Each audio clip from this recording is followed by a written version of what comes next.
Peace to the world, Montar is here. Hello all. Welcome back to another stream of Zero Escape, 9 hours, 9 persons, 9 doors. Last time we finished up the cargo room. Where I had to, actually we didn't finish up the cargo room, we did the, burner room, the boiler room, the engine room, a room similar to that, a box. Nothing inside. But then I had to leave because I was starving. Hello, Twister. There's a bunch of bags here. Wonder what's in them. Card with headshot. Card with a ninth man's face printed on it. Well, okay. What's that? It's a card. It has a headshot on it. A headshot? Yeah. I'm not really sure what purpose this could possibly serve. These crates are a little smaller than the others. They look like they're children of the other crates. Junpei, that sounds like some sort of fairy tale. Really? I don't know, man. You ever think about how crates would reproduce? No. No, I never have. Doesn't sound like a fairy tale to me. Junpei. Whatever.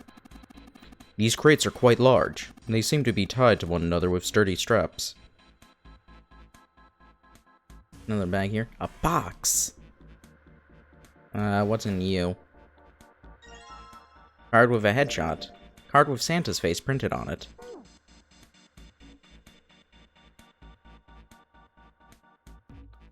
Snap, collectible trading card! We got the ninth man, the common card, man. There are 3 crates here stacked up like stairs. We climb up there, I think we can get over the fence. Junpei, think you could go take a look at that? Sorry, but no thanks. Why? I've, got a bad feeling about it. Pussy. Okay, fine. Fine, I'll go. Please be careful, Santa. Yeah, just in case. Wait, what's he gonna do with that screw? I don't see what throwing a screw at a fence is. Holy shit. This... Oh, man. There's electricity running through that fence. Looks like it. And we shouldn't get to the other... Then we can't get to the other side. Well, we could jump off those crates, but we wouldn't be able to get back. Maybe we can get over the fence by jumping the crates.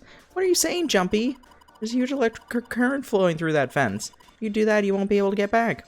Well, I can move some of those crates over there. You even sure you can move them? What if they weigh too much? Then what are you gonna do? Oh, yeah, I hadn't thought of that. I guess we can't do anything there. More bags! More bags! Snake! Card with Snake's face printed on it.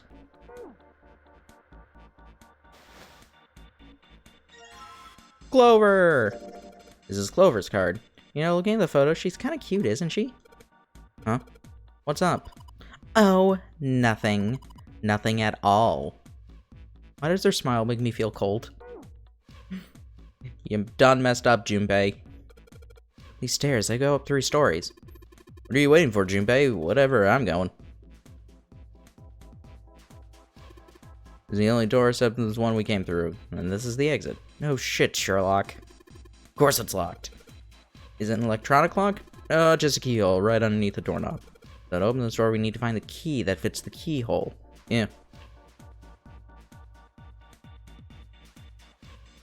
No, I didn't want it. Nope, no. Okay, what are you? There are several numbers, 9, only one with a 9 is lit. Monitor's off. Got a green switch here and a red switch, some kind of lever. None of them seem to do anything, though. Maybe the power's off. Yeah, maybe. There's just a single green light at the bottom, though. That means...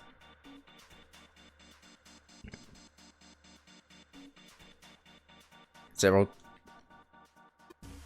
6 holes right here that look like jacks for a headphone cable. Jacks, huh? Maybe put something in them. Yeah, something might happen.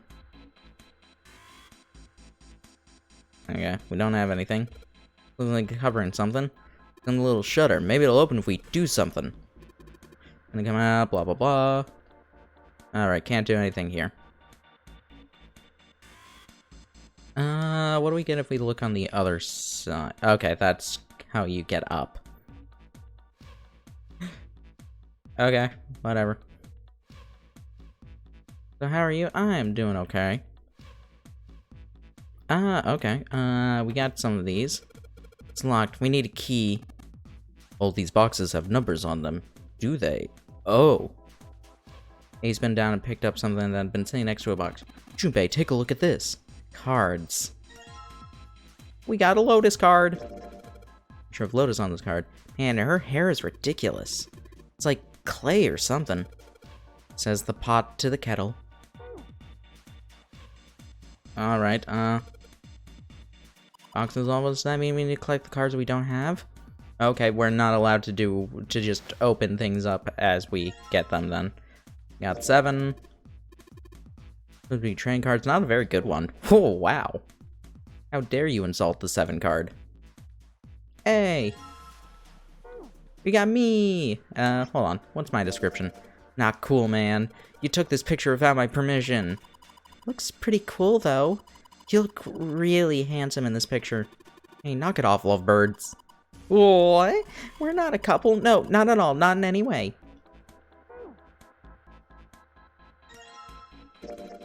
This must be... Oh no, don't look at it! I'm not cute at all, and I'm not photogenic, and I don't look sexy either. Next to Clover, my skin looks gross, and I'm not sexy like Lotus. I know guys go for women to look like Lotus, but... I'm trying to. I'm doing the best I can. Aren't we all, June? Maybe not in this context, but still. Please don't call me a board or a trash can or a cutting board. Wait a minute. I haven't said anything like that. Have I? All we're missing is the ace card. A box.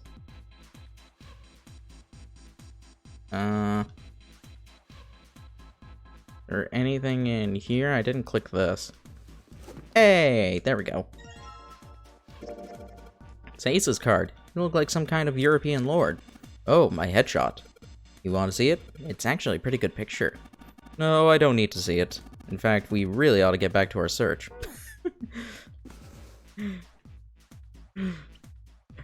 Don't look at me. That was an embarrassing... Don't make me look at it. It was an embarrassing day. Now we finally have all 9 picture cards. We just need to insert these cards into the slots at the front of each box. That would make sense. He stared at the cards in his hands. Ace peered over his shoulder at them. You know which card goes in which box, yes? Junpei gave him a look. Yeah, of course I do. It's really obvious. Yes. The 7 card goes in 9. You just match our numbers to the numbers. Then you pop the corresponding card in the right box. Watch Zero is actually like fucking with us, and that is not what you do to solve this at all. It's like, nah, I've randomized them to be funny. So for instance, the card with the picture of Ace on it goes into box 1. The card with the picture of Snake on it goes into box 2, and so on. Oh, I see. Huh? What is it? Junpei thought he might have imagined it, but he could have sworn Ace stiffened. Just then, Junpei heard a noise. He spun around just in time to see June collapse in front of the fence. Did she touch the fence? June, what are you doing? Are you okay? She did not respond. Junpei spun back around to face Ace. I'm sorry, I gotta go check on her. R.I.P. June. Yeah, June has quite a... June needs some blood sugar. You finished the box thing, alright? Just put the cards in the boxes. I'm counting on you. You can do it, Ace! He shoved the cards into Ace's hands and ran off towards June. Are you alright? What happened? Junpei called out to her as he ran. Can you stand? As he arrived, June was climbing to her feet with Santa's help. Oh, I'm sorry. I'm fine. Oh, okay. Okay.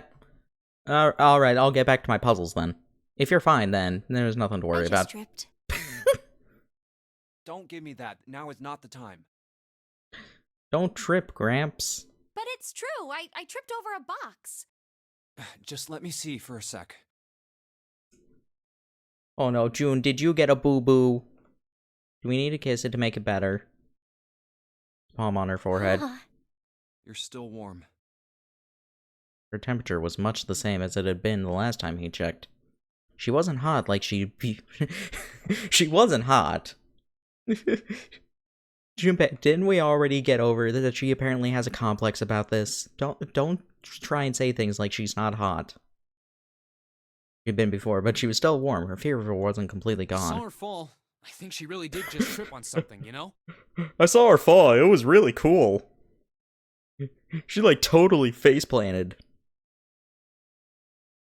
Junpei would have been more willing to agree if June hadn't needed quite so much help standing to fall up. down like that?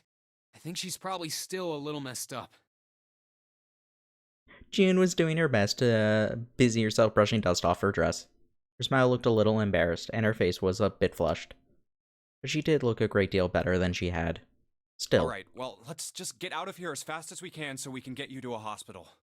Oh, I don't think it's anything that serious. That delivery does not match what June looks like here. She did a flip, I laughed. I just need a little medicine and some sleep, and I'll be fine. Good thing we're on a hospital ship. Medicine.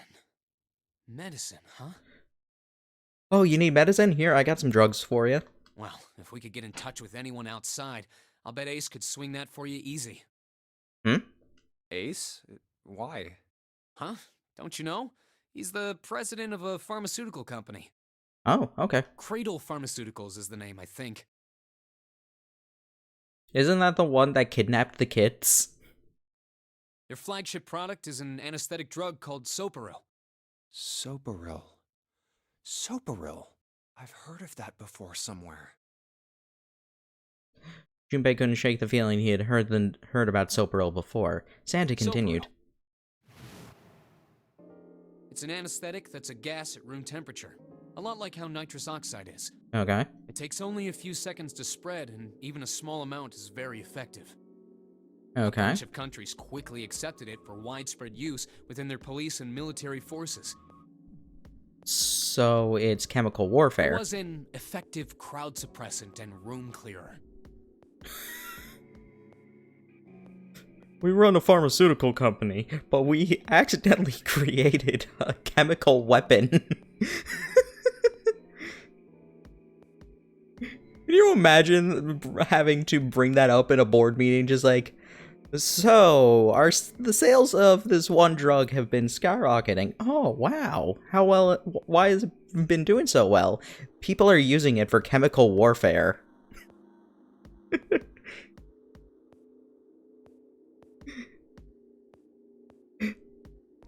That would certainly be an interesting board meeting. I wonder how many drug companies actually have had to do that.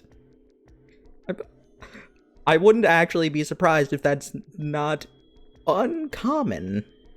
It was practical, ethical, and the humane nature of it made it the ideal drug. It's been around for about 6 years. They developed it from the extracts of several different roots. It became popular almost as soon as it was made public, with Ooh. many governments placing large orders. Demand for Soparil skyrocketed, and of course that meant Cradle Pharmaceuticals stock did too. Good thing I invested Why in do you know it. all of this?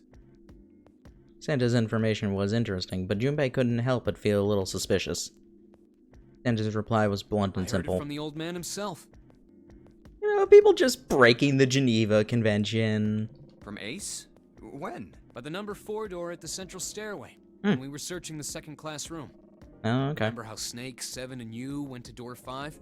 It was back then. I asked him what he did for a living, and he said he ran his own company. Oh, After okay. that, we just started talking, and I guess it just came up, you know?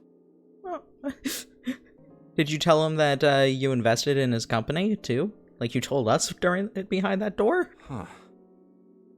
Are you worried about Because something? that happened in the other timeline. He told us about how he played the stock market and won big with Cradle. No, nothing. As he spoke, Junpei looked over towards Ace. How do numbers work? You seem to be having difficulty with the 9 What boxes. the hell is he doing? You look back at June and Santa. June, don't push yourself, alright? Santa, don't push June either. June, you can push Santa, though. That'll be funny. Yes. Santa, could you take care of her? I'll go check on Ace. Looks like he's having trouble. Sure. He gave them both a short nod and looked and headed towards Ace. What are you doing? Messing with boxes? Ace's back was to him as Junpei approached. The older man turned around to look at him. His face was pale and covered in What sweat. happened? Nothing. My vision has gotten rather blurry, I think, because of fatigue. I can't see very well at the moment. What can't you see well? These pictures. Ace held the cards out to Junpei, splayed out in the shape of a fan. I don't care to admit it, but I may be developing presbyopia. Okay. Growing old is a difficult thing. He made the best attempt he could at a self-deprecating smile, but his face was flushed and his lips were pale and drawn. At any rate, I'll leave the rest to you. Okay. I'm feeling awfully tired, so if you don't mind, I'd like to rest for a bit. I'm still a little bit of the drug I used to knock myself out in my system. Shockingly enough, it doesn't go away after just like an hour. Shoved the cards in Junpei's hands and walked quickly away. Junpei looked at him quizzically. How could simply looking at cards have tired him out? Junpei, he drugged himself. Hmm. Junpei looked down at the cards in his hands. All the pictures were quite clear and each person easily recognizable. Was Ace's vision truly so But if it bad? wasn't, what had made him so uncomfortable? That was when Junpei remembered what he had heard from Lotus much earlier. Prosopagnosia. Well, put simply, it means a condition where the mind can't distinguish between human faces. In other words, my face would look the same as Clover's or even yours. Okay. So they can't remember faces, which is how most people recognize each other. That means that people with prosopagnosia have trouble recognizing even people they're close to. Oh. Maybe he's got prosopagnosia? Junpei took another look at Ace. He sat at the base of the stairs, looking quite depressed. Well, he looks depressed enough to have it. What? Really, if he really had prosopagnosia, there was no doubt it was a depressing and painful experience. Still, Junpei didn't feel like patting him on the shoulder and telling him everything would be alright. Alright would help that much. He looks so depressed. He must have this very specific condition. Perhaps it was best to keep Ace's condition to himself, at least for the time being. Doing his best to clear his mind for the task at hand, he turned his back toward the boxes. Time to solve the 9 boxes puzzle. 9 cards with pictures and 9 boxes. Junpei stared at them for a moment and then began. Ace's card is in box 1, Snake's is in number 2. I just need to do the same for the rest. And finally, the 9th man's card into box 9. The 9th man's card into box 10. All 9 box lids popped open at once. Oh, they opened! He peered inside. What the? All of them were empty. Each box was a single pin. 9 pins? They looked a little like sewing pins, but much I guess thicker. I'll take them with me. Junpei collected them all quickly and shoved them into his pocket. Anything else on here? Nothing in the boxes. Alright. Junpei, why'd you bother closing them? You search all the boxes. There's nothing in them. Okay. So we needed the pins for, this thing. Alright. There are 6 holes here, and it looks like the pins I just found will be a perfect fit for them. Once you found it in the 9 boxes, right? Well, why don't you try it? Alright, let's see what happens. I think 2, 4, and 6 should go in the top part, and 3, 5, and 7 in the bottom part. Well, some of them lit up. Yeah, 3 and 6. I wonder if there's some kind of rule that determines which lights go on. Put in 2, 4, and 6 in the top part, and 3, 5, and 7, the pins in the bottom. You think maybe it's the digital root? The digital root? 2 plus 4 plus 6 is 12. The digital root of 12 is 3. Therefore, light 3 turns on. And is 15. The amp makes sense, alright. I see. Lights I match the digital root of the pins are instead the top and bottom lower parts will light up. That's how it works.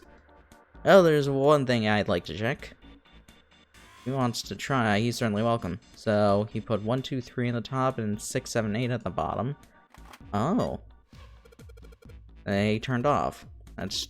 okay. Yeah, that works.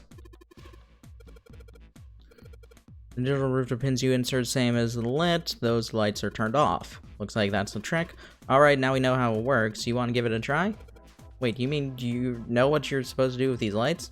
Well, no, but I figured we could try and see if we can turn them all on now. Figured something's gotta happen we can manage that. Turn on the lights, huh? Let's make sure you know how it works. Blah, blah. Yep. No digital roots will be turned off. Goal simply turn all the lights on. Alrighty.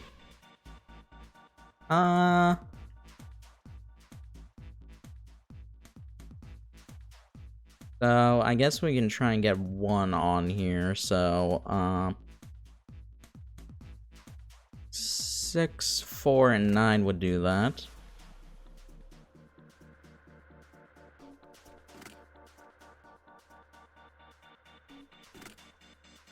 Okay, let's see if I can get 2. 1, 2, and 8 would do that. I don't know what the actual trick for this is supposed to be. I'm just gonna try going in order, see if it'll work out.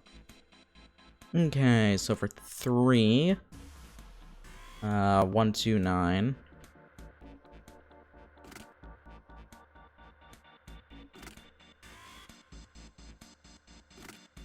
And for 4, 3, 6, 9.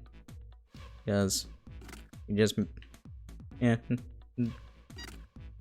This seems really simple. I hope it is actually this simple.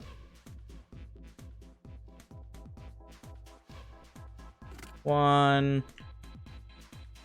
4, 9, 6, 2, 7, 1, 6, 9, 4, 5, 8. F. Lights are on, showed up. Hey, does that mean... yeah, we got it to do it again. And I thought I was doing so well. Okay, so we've got 9 holes. There's an F on the top of them.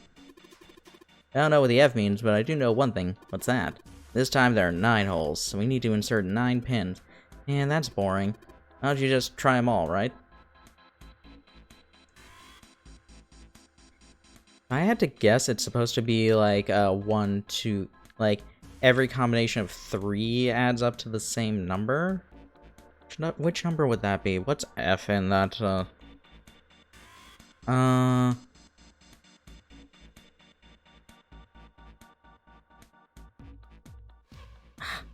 Can't get that to come up. Hold on a second. E was 14, I believe, so that would be 15, I think? I think it's supposed to be 15?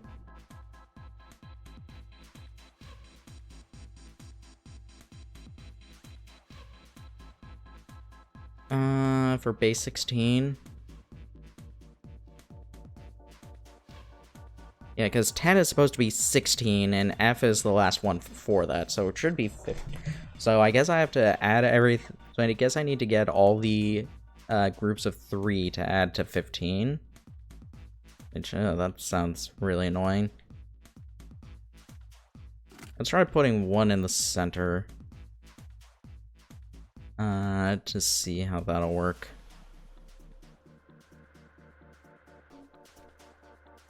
No, that won't work at all. No, that definitely won't work.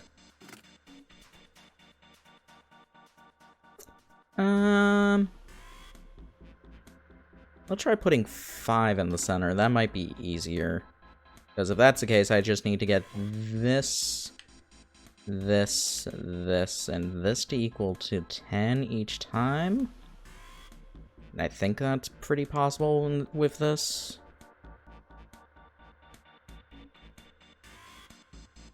No, it's not.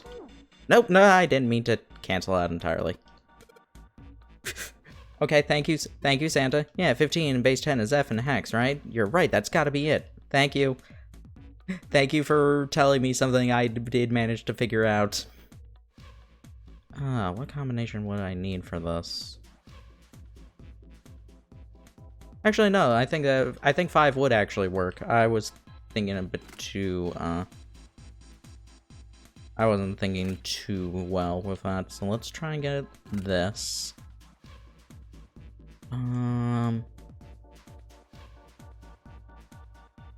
Put 2 here. Put 8 here. Game backseating. How dare you? 2 plus 9 is 11, so 4 would go here. I mean, 6 would go here. Does that work out? Nah, that does work out.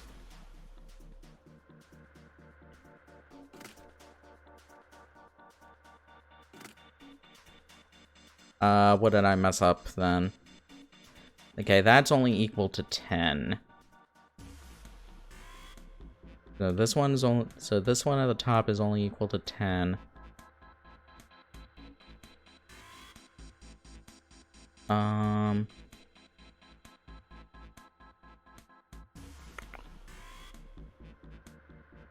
Yeah, that's too large. I can't have 9 and 8 separated like that.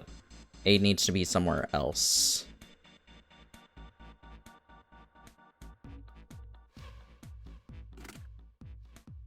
So let's try putting 9 here.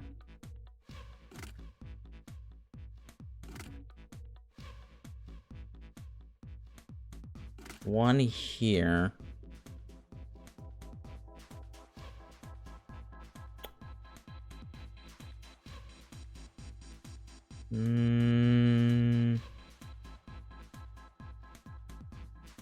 I think 5 has to be in the center. I think that's how it has to end up working.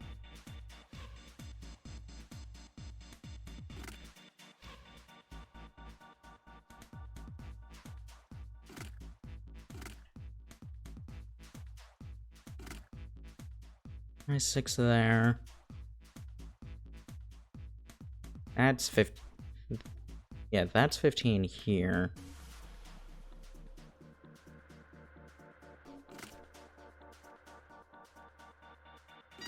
Yep, there we go. I just started with the wrong things in the corners. There we go, all pins on cellular arts on. We did it, the power's on. Looks like there's electricity coming in the monitor powered on the top. Alright, let's see if we can activate the device on top. Green button and red button and a lever. I wonder what these do. Think this might help? What the hell, where did he find this? What's that? Where did you find it? I found it when you were messing around with the pinholes. Looks like instructions for this thing. According to what it says here, this thing's a remote control for that. That? Yeah, that. What is he pointing? Oh, the machine over there. Apparently it's called a Pushmaster 5000. Are you serious? Whatever, so what are we supposed to do with the Pushmaster 5000? See the coffin over there on top of the crates? Yeah? Don't you want to know what the deal is with it? I do. You want to check it out? Yes. Alright then, how are you gonna get it over there? Well, there's some crates over there on the right side of the fence. Someone pile onto the stairs. Maybe make a path to the coffin from here to there. How would we do that? Line up the crates, I guess? Yeah, that sounds about right. I guess it's just another one of Zero's puzzles. Yeah? Anyway, let's give it a shot. Oh, look, the Postmaster 5000 runs off a battery, so keep it from using up its energy too fast. It's been programmed so it'll only start moving once its path been correctly programmed in. Alright, keep that in mind. New material's been added to the file screen. Monitors that. Semi-or push the lever.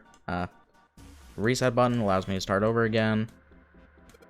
Alright, let's give it a try. Sure thing. Just keep in mind, there's a limit on the battery, alright? The battery dies after 50 moves. At least that's what it says in the manual. 50 moves, huh? Also, keep in mind that the Pushmaster can't move heavy metal crates, okay?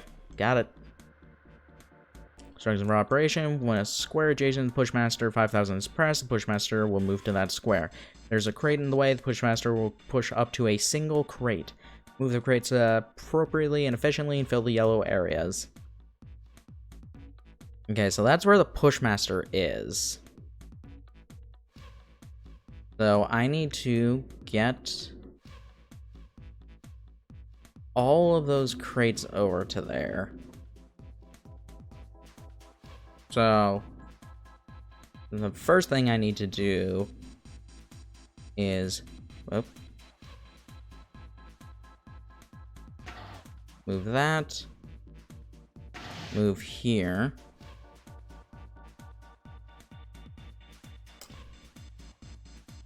Yeah, I have to do at least one. I have to do that kind of move at least once. And yeah, I can't move 2 crates like that.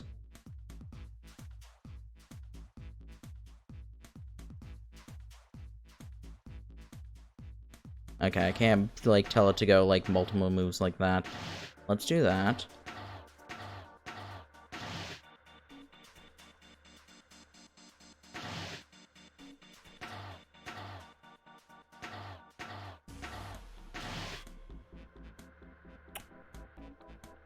No, that won't work. Let's reset then. I think I have to go up first because of... No! I did... What? God, game. Game. Yes, blah, blah, blah, blah, blah.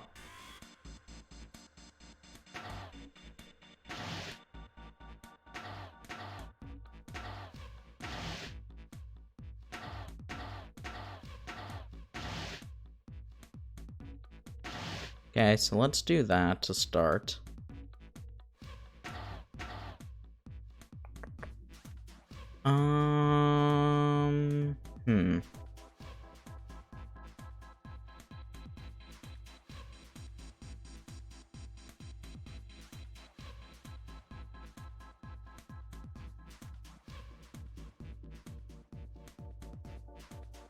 How'd I get 51 moves?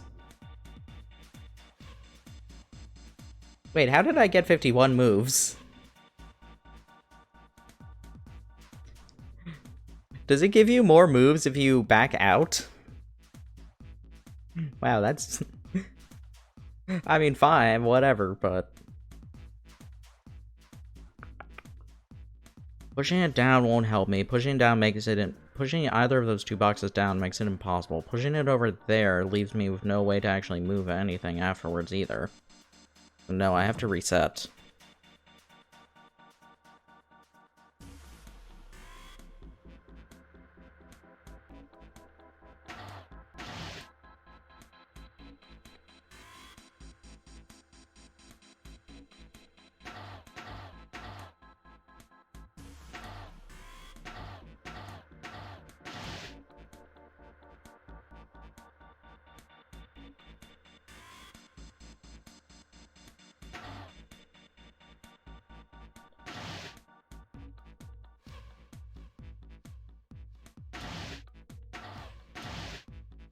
Okay.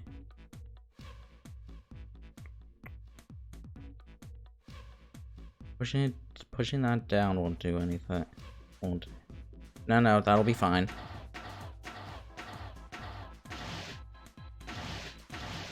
Okay.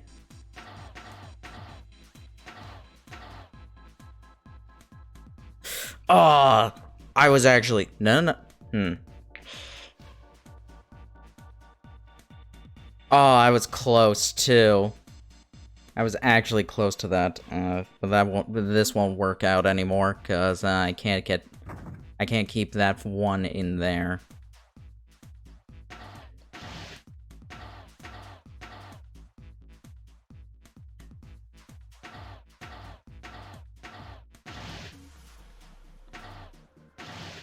I think I have to keep it here for now. Whoopsie.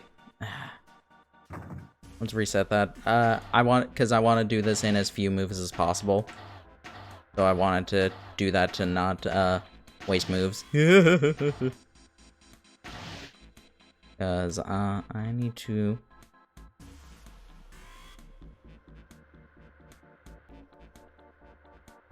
Oh, if I have to do that, I do actually have to push you one over here.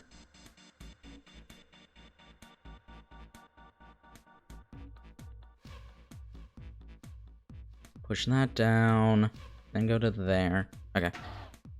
Path should be clear for now.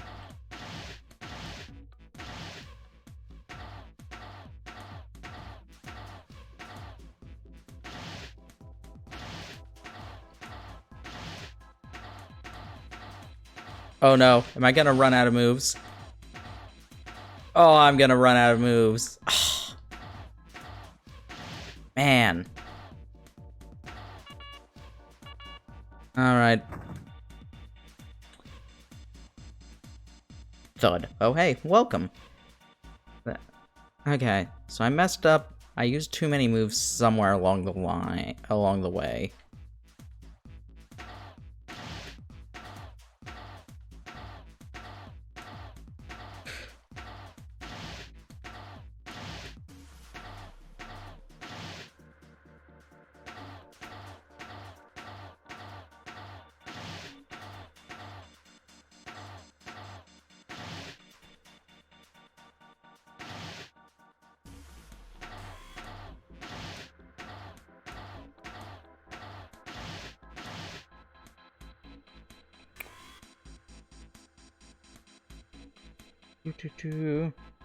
Even with the extra move, yeah, this isn't gonna work either.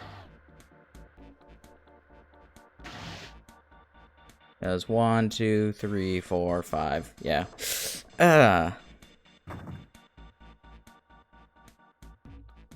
I'm pretty sure I have to do it in that way though.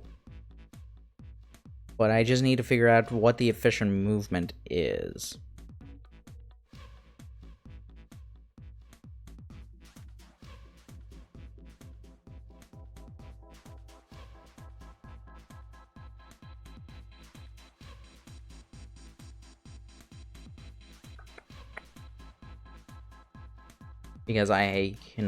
Because the starting move kind of has to be pushing this box here over to here. Because that's the only way that gets me to a path to these boxes that will actually let it work.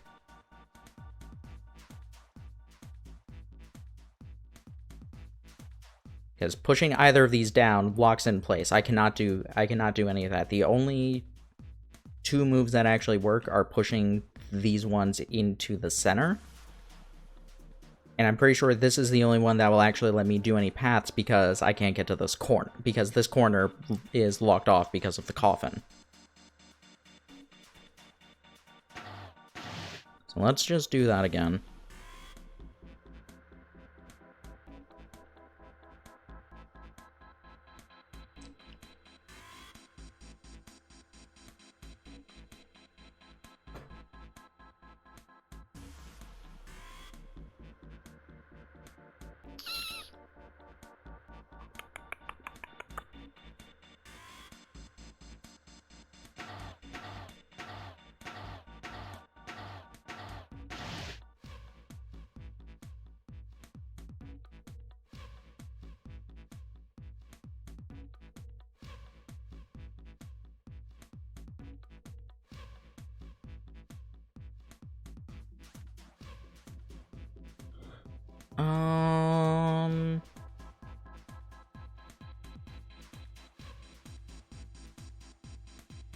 Yeah, the only way to get a block into this space here is by pushing a block from here to here. That is the only way a block can get to there. So this path, so these two spaces need to be open in order to be open when a block gets to there. So I do eventually have to make these move this to the side 1. The question is, like, when is the efficient way to do that?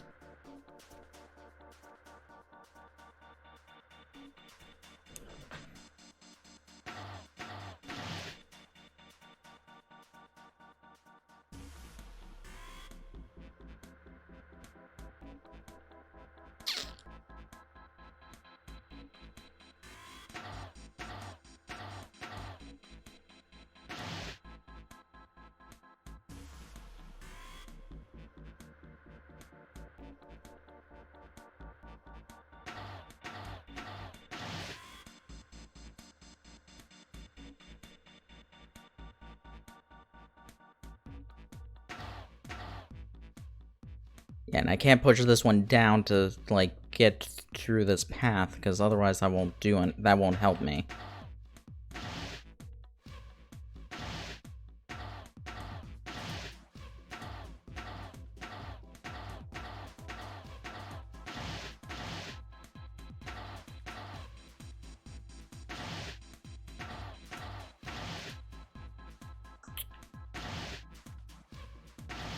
Oh, so close.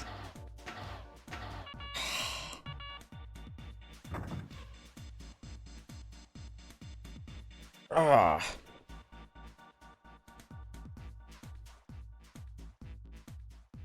That was actually close. I mean, I could go back and, like, get the, like, extra 5 moves that I would need in order to do that, but I don't want to do it. Sure, let's see what the hint is. Move in any... You can move in 4 directions. You cannot move diagonally. If Pushmaster's move exceeds the battery life, it will reset. Re-input, quit, start command. That honestly everything? Okay.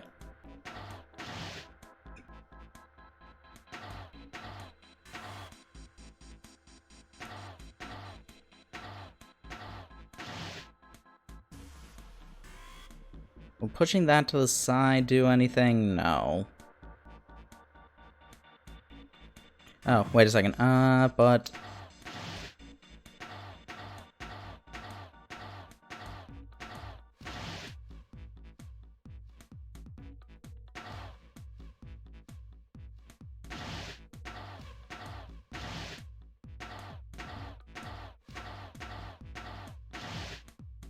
Okay. 1, 2, 3, 4, 5, 6, 7, 8, 9. 9, 10, 11, 12, 13, 14, 15, 16, 18, yeah, 18, 19, 20, 21, 22, 23, 24, 25, 26, 27, 28, 29. That won't work. Granted, I could be counting wrong. I could have counted wrong at some point during that.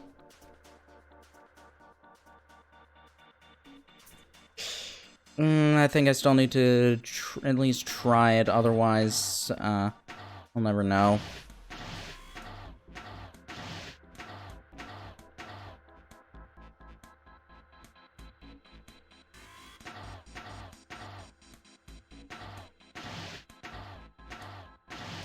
Yeah, won't be enough moves left.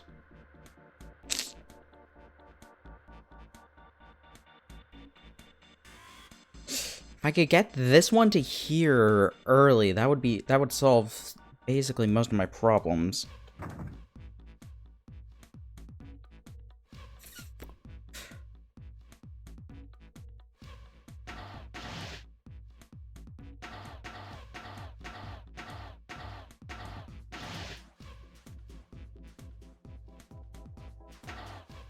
No, I can't do that. That will make it that will make everything impossible.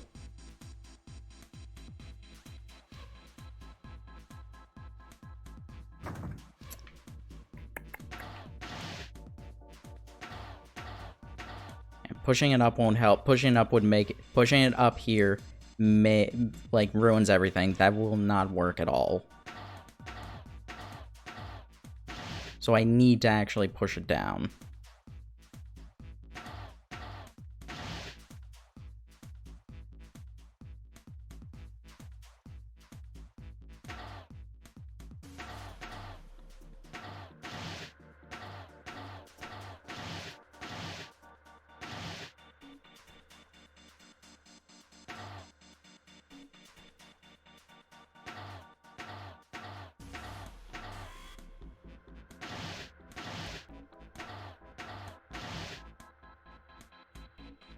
One, 2, 3, 4, 5, 6, 7. 1, 2, 3, 4, 5. Okay. 6.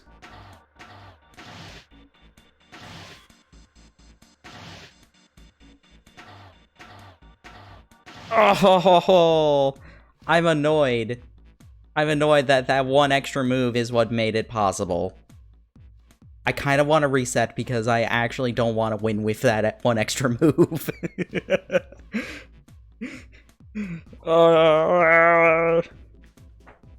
Like, I solved it. I have it solved. But by cheating. I have it solved. But through a method I don't want it to be solved in. The dilemma is intense. Isn't there an achievement for this for doing it in like 20 moves also? What actually are the Steam achievements for this game? Let me see.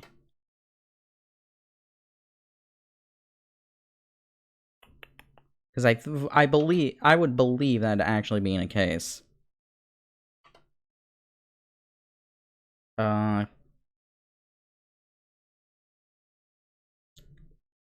Gained all trophies, all previews in 999.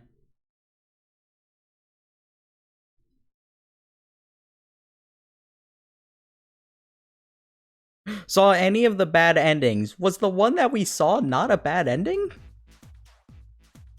Whatever. No, I'm resetting. I wanna do at least one more attempt.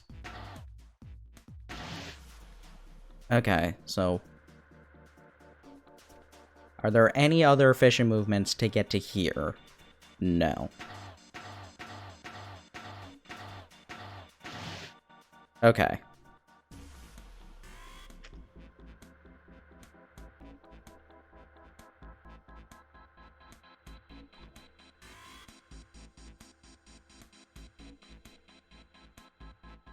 Do I need to...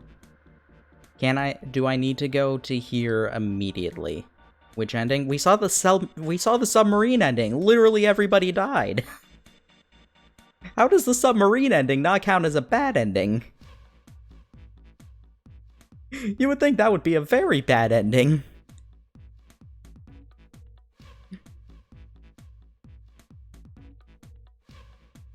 Okay.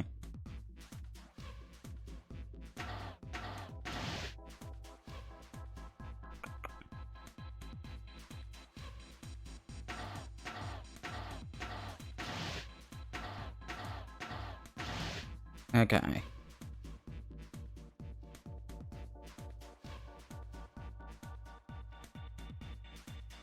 One, 2, 3, 4, 5, 6,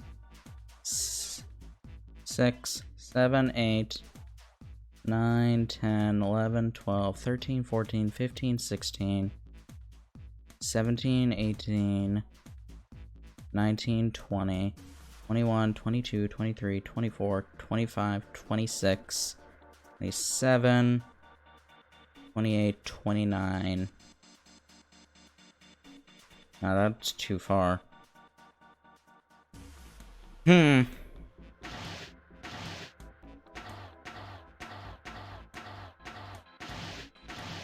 think I might be doing the exact same thing I did last time.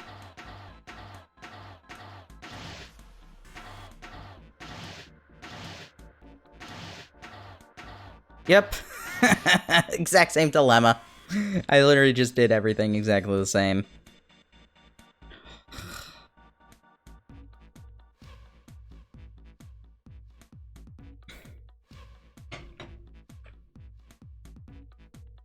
Yeah, I would say that is a bad ending. Should I give it one more attempt, or should I just end this?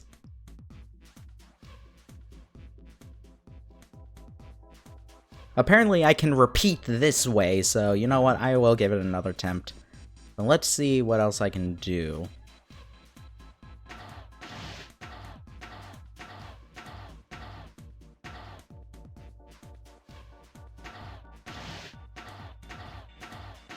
Let's see if...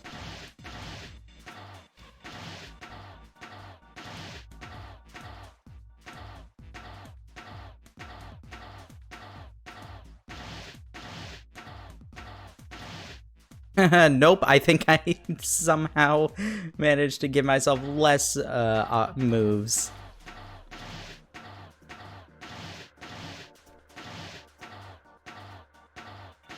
How? That wasn't even the same method. How are you supposed to do this in 50 moves? Both solutions I managed to find for this required 51. How?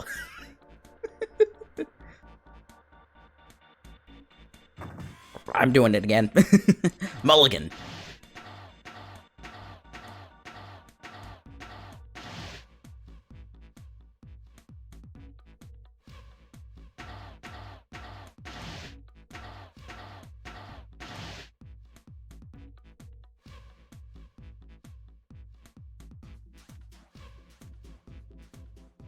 Oh, that wouldn't do anything. No, doing it like that wouldn't help out anything. And this is the reason why the game gave you an extra move when you back out of it. I'm sure.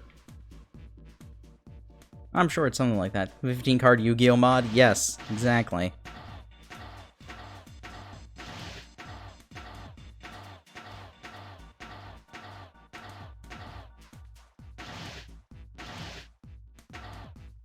I did somehow end up with less moves this time.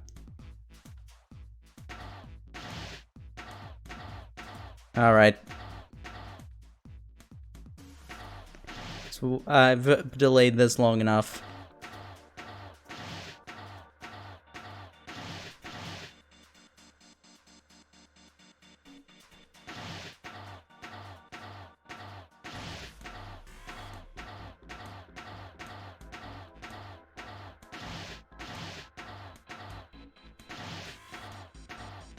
What did I do wrong this time? I did something wrong there. Alright.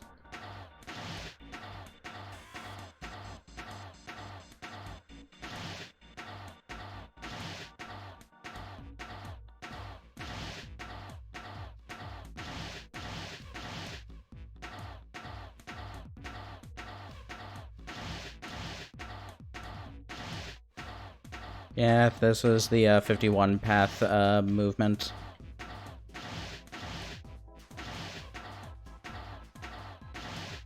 Fine.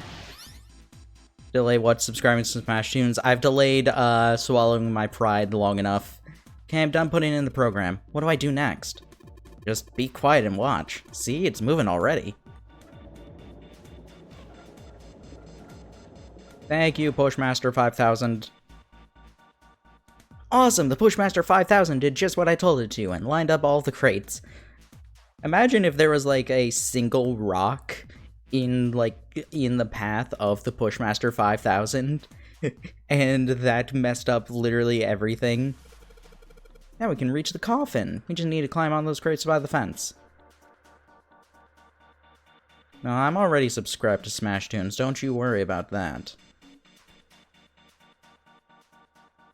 Alrighty. What's in the coffin? Probably a key. Mummy! Are you my mummy? Oh. Just kidding. Playing Mario Picross? Nice. Really? Whatever. Just open it. Okay, okay. I have Small one in... key and Wait a second. Ah, goodness. I hate that. Why did it go back to that? Hold on. What'd I miss? They walked slowly past the row of crates, then they came to the coffin. They stopped and nodded to one another, and Junpei put his hand on the lid of the coffin. He smirked hard. Just kidding. He smirked heartily at his own joke. Junpei grumbled and shook his head. Junpei resisted the urge to remind Santa that he would have had to open a long... That he would have had it open a long time ago if Santa hadn't interrupted and quickly threw off the lid of the coffin. They peered inside. Contrary to what they expected, the inside of the coffin was quite large. It was mostly empty, but not completely so. Lying at the bottom was a rusty key and next to the key, a gun? okay. It's a gun. Let's remove the bullets right now. Make sure those cannot be a factor. Yeah, a revolver. It looks pretty old. Mm-hmm. I wonder if It's also this golden. is a replica. Junpei reached down slowly and cautiously picked up the revolver. In his hand, it felt heavy. This thing is... He checked the cylinder. There were 6 bullets. Yeah, remove those immediately. Are these real bullets? Guys, Junpei, say that aloud, tell that to them, and remove it. The barrel was rifled, and nothing seemed to be blocking it. As Haste had said, the gun was a very old one. However, it appeared to have been well maintained. If it was a real gun, Junpei thought, it would most likely be function perfectly. If it was real. Oh, if this is real? If this is real, remove the bullets. Right now. Remove the bullets. Give, like, divide it into... Here's how you divide it. Give all of the people, like, maybe 2 bullets here, and then the person who didn't... Give 3 of the people 2 bullets, give the person who didn't get any bullets the gun. That's probably the safest way to do this. Holding a gun made Junpei feel unpleasant. Carefully, he placed it back into the coffin. You're not gonna take it? Take the bullets and leave the gun. That would also work. Of course not.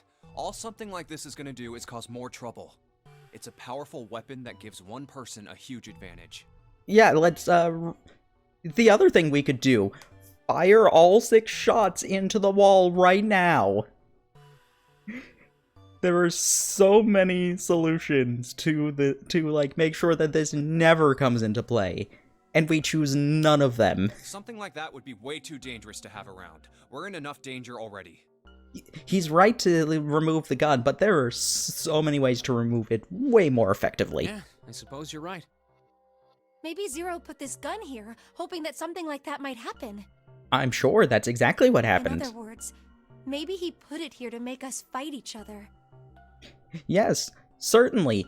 Let's make sure we can't even have that as an option. In that case, we should most certainly leave it here. I, for one, have no desire to let Zero control me. I agree. But don't leave it alone. Me neither. Leave it here, but make sure that nothing else can ever come of it. There's not that they had no desire to be under Zero's control either. Okay, we've got that figured out. No, we Leave that don't! key in there, are you? We do not have this figured out, Santa! Of course not. We'll take that with us. Junpei picked up the rusty key and slid it to the top of the cotton back in place, the gun back where they had found it. Remove the bullets! Remove the bullets and, like, throw them down the drain. I'm sure there's one here. A rusty key. Maybe I can use this.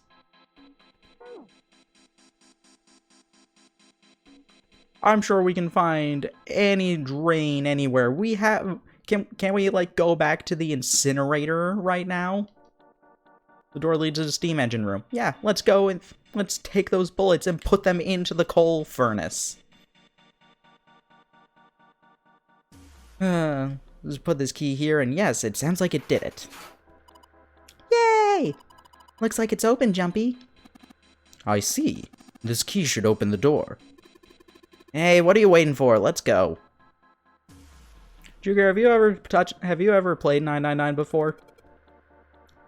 Yes, it's open.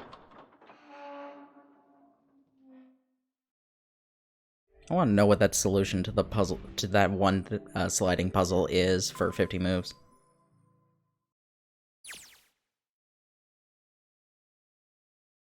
The hallway that left the cargo room headed straight towards the stern. Not Long super hallway, interested. huh? Fair enough. Let's check it out. Junpei and the other three proceeded down it silently. Some distance along, a large room opened up to the left-hand side. It looked familiar. Narn Great covered each of the elevators. Junpei and his companions drew to a stop and began to discuss what their next move should be. We've seen this elevator before. Mm-hmm. We got off the one on the left just a little while ago. Yeah. Then we went through the number 6 door, and that took us to the engine room.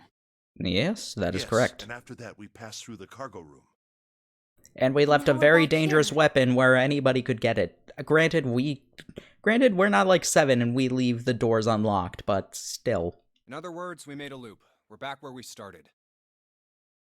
Junpei approached the elevator. We needed a card to get to this point. I don't see a card reader here. Okay.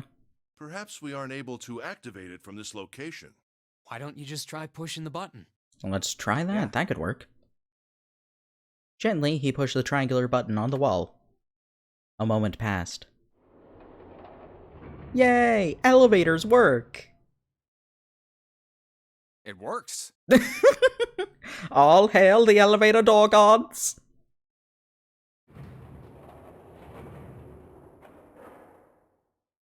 The elevator door opened and then eventually shut again. I think so. Pushing the button had apparently restored power to the elevator.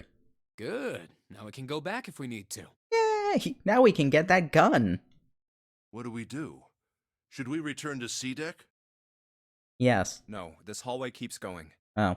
Even if we do end up going back, I think we should see what's down there first. What, does this key have an astrological... I don't think this key had an astrological I symbol on agree. it, so... Let's go. Yeah, probably the best to keep going. And has left the elevator behind, continued down the hallway. Sometime later... Looks like it ends here. Mm-hmm. Santu, who had been walking several paces in front of the rest, suddenly stopped. Only one door. They searched around just in case. There isn't anything else. It's the only way to go. Okay. So let's open it. It was the door or nothing. All right, let's open it. Junpei took a deep breath. Junpei took a deep breath, readied himself, then grabbed the doorknob and pulled the door open. He paused for a moment, then stepped through into the room, and there he saw the number that had hung over their heads since they'd woken up. 9. The 9 door. Like the rest of the numbers on every other door, this one, too, was a rough shape made of red paint. Its door was set in a back wall of the room. Junpei leapt toward it with a sudden burst of hopeful energy. It was a large double door, heavy and full of solemn importance. He grabbed the door handle and shook. Of course it wouldn't be that easy. Nope, the door gods aren't that kind. The red sat on the wall next to the door. Displayed on it. Vacant. Huh. We finally found it. Mm-hmm. Junpei felt himself overwhelmed by a torrent of emotion. At last, they found the exit, but cold gripped his heart. He knew all too well why. As he stood, frozen, unsure of what to think or feel. Jumpy! Huh? Look! Behind you! Ooh, he spun around and couldn't believe what he saw. What? A 9 door. There's another one. So what you're saying is that even when it came to the numbered doors, this game's title was lying. Because there are 10 doors! This game... Who named this game? This game apparently does not know what it's talking about. Like, there are not 9 doors, there were plenty more than 9 doors, and even if in the context of, oh, there are 9 numbered doors, there aren't. Because we have 10 right here. Why? I'm mad. Junpei's voice was barely audible, even to himself. He stumbled toward the second door, as if somehow compelled. It was a small, single door. It sat in the starboard corners of the room, on the same walls they had entered from, but the opposite corner. It's 9, no matter how you look at it. The red is there too. So this is a real one? Apparently. Junpei shook the door handle pointlessly and muttered to himself. Why the hell are there 2 doors? So everybody could have gotten out. It was Santa who answered. There were always 2 doors. I mean, if you think about it, Zero never actually said there was only one door with a 9 on it. He did just say, seek a door with a 9. It is hidden, but an exit can be found. Seek a way out. Seek a door that carries a 9. Mm-hmm. Of course, we just assumed that there was only one. After all, why would there be more than one? Oh, Mm-hmm. man. Jeez. We fell for it. Yes, we did. There are 2 doors. That means that all 9 people who had met at the central staircase could escape. No one would be left behind. Technically, even after the 9th man blew up, we could all 8 of us still could have left, but without Snake, we can't. Now it makes sense why the bracelets are numbers. 1 through 9. Divided into teams of 4 and 5 people. The digital root of both teams ends up being 9. Mm-hmm. Take 1278 and 34569 for example. The digital root for both teams would be 9. Or 2349 and 15678. The digital root is still 9. Yep. There are a bunch of combinations that work and they all end up the same way. If one team has the digital root of 9, so would the other one.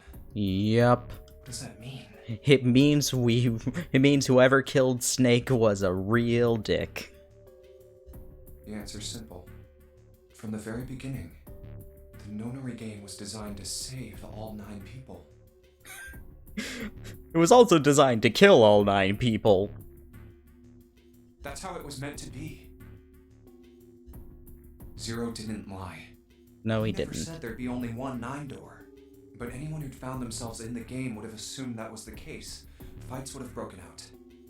This was all a social experiment. One team would likely betray or deceive the other. Someone might be hurt. Someone might get killed. Mm-hmm. Eventually, they'd reach this very same room and realize how pointless all their infighting was. Yep. There were 2 doors. There was no need to kill each other. Blame the 9th man. The 9th man literally just went off and, like, blew himself up. They'd understand and be appalled, overwhelmed with the guilt of what they had done. This game was designed for that purpose. This Nonary game. We were all arguing and fighting over doors at the beginning. But if there had been one slip-up, one tiny mistake that led to more, everything could have been so much worse now. Yep. The thought of it sent a chill down his spine. So, what are we going to do, Junpei? A voice broke through Junpei's frantic thoughts. Santa's voice. Oh, right. Only 5 people can get out now. Hey, keep it together, man. Sorry. Jeez. So what do we do? What do you... We need to think about our next step.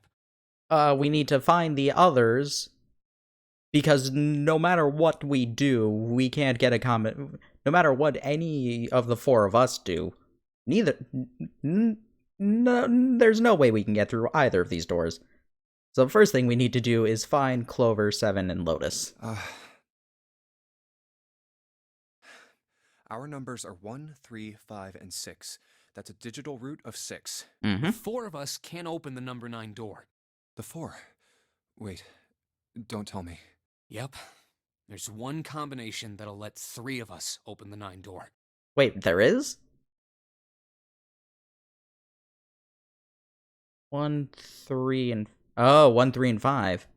Oh no, that leaves June behind. Oh. That's why I'm asking, what now?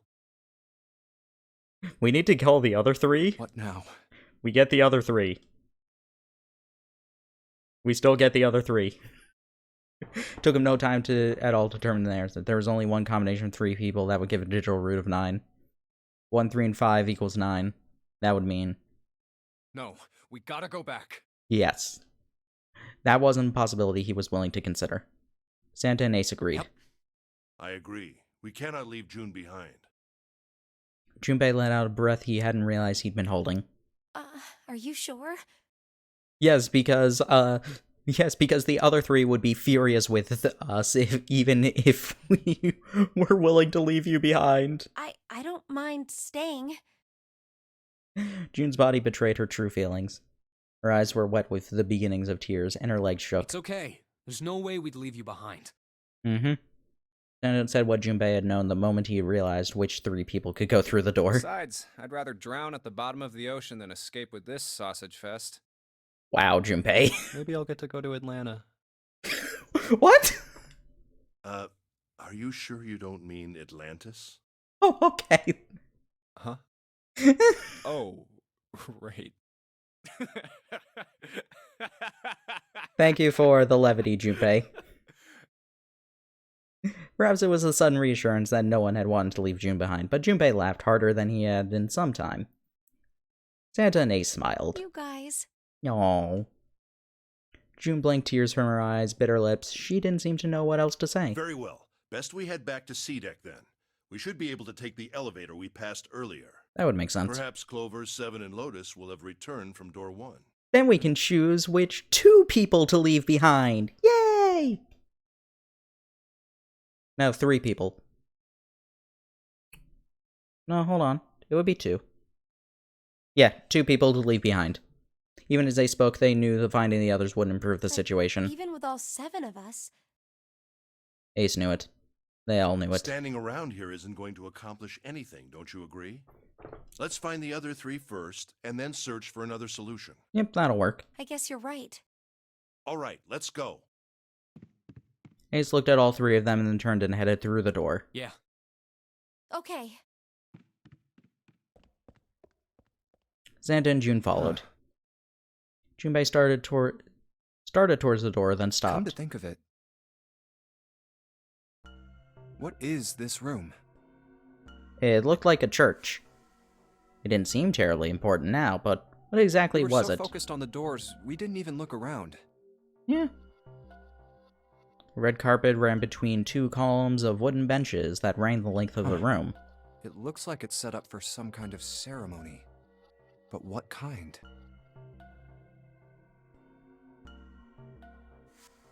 Facing the 9 door was the carpet leading to the bow of the ship, and at the end, a coffin.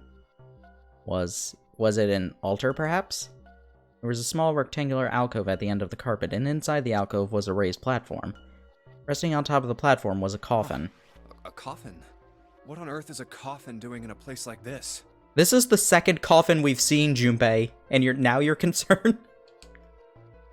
But before Junpei had time to answer the question... Hey, Junpei, the hell are you doing? Let's move. Santa's voice echoed in from the hall outside. Right, okay. I'll be right there. Okay. Junpei turned it on his heel and left the quiet, somber room. Knock, knock. Delivery.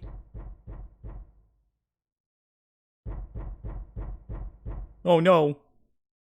Is this Alice the mummy? Is Alice really on the ship?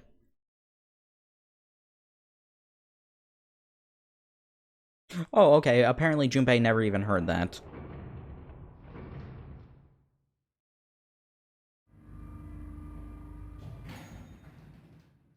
We're not even gonna acknowledge that, apparently. They took the elevator up to C deck. Once there, they headed back towards the main hall and the central staircase. It didn't take them long. It's Seven and Lotus. Where's Clover? They didn't look happy. We've got a problem. Oh. Clover is gone. Oh, no. What? Junpei and his three companions looked at one another. He turned back to Seven and Lotus. What do you mean, gone? Santa, Ace, and June had their own questions to When? ask. Why? You two went into door 1 with Clover, didn't you? Yes. Seven and Lotus responded as best they could. We went through the door together. But Clover barely spoke to us. She just did her own thing the whole time. There were 4 rooms on the other side of door 1. Okay. She wouldn't let us into the 4th room. And, like, okay, the two of you are much larger than her. You couldn't have just, like, one of you could have held her down and then the other opened the door? She just said, I'll take care of this one. And shut the door. You guys didn't She must open? have blocked it with something on the other side. Okay, fair enough. We waited for a while, but Clover didn't come out. We called for her, but she didn't answer. So I kicked down the door and we went into the room. Okay. But It was empty. Clover wasn't there. Okay. There was a door on the other wall. And it was open. So Clover solved everything. Figure she opened the door and left by herself. We ran after her, of course, but But it was too late. Well, obviously we didn't find her. You figured that much out. Mm-hmm. Clover's gone. Oh no, not Clover. Junpei thought for a When did moment. this happen? Oh, it happened like 5 hours ago. We got here just before you. You Okay. certainly have excellent timing. So you haven't searched anywhere other than near the staircase? I guess so. No, we haven't. Finally, Ace spoke. His voice had an edge of resolve and concern. Very well then. We'd best separate and look for Clover. Okay. We haven't much time left. Let's begin. Yeah. There were quick nods all around, and the 6 remaining players spread out. Quick question. Can I get, no. 1 plus 3 plus 5 plus 6 plus 7 4. And that would be 5. Okay, so never mind. Just like we could leave Clover behind. I think we could figure. I think there is a combination between we could get 5 of us out of here. Is there? Maybe not actually. Because we would need 9, and the only ones left are 6, 7, and 8. So no, we can't bring 5 people.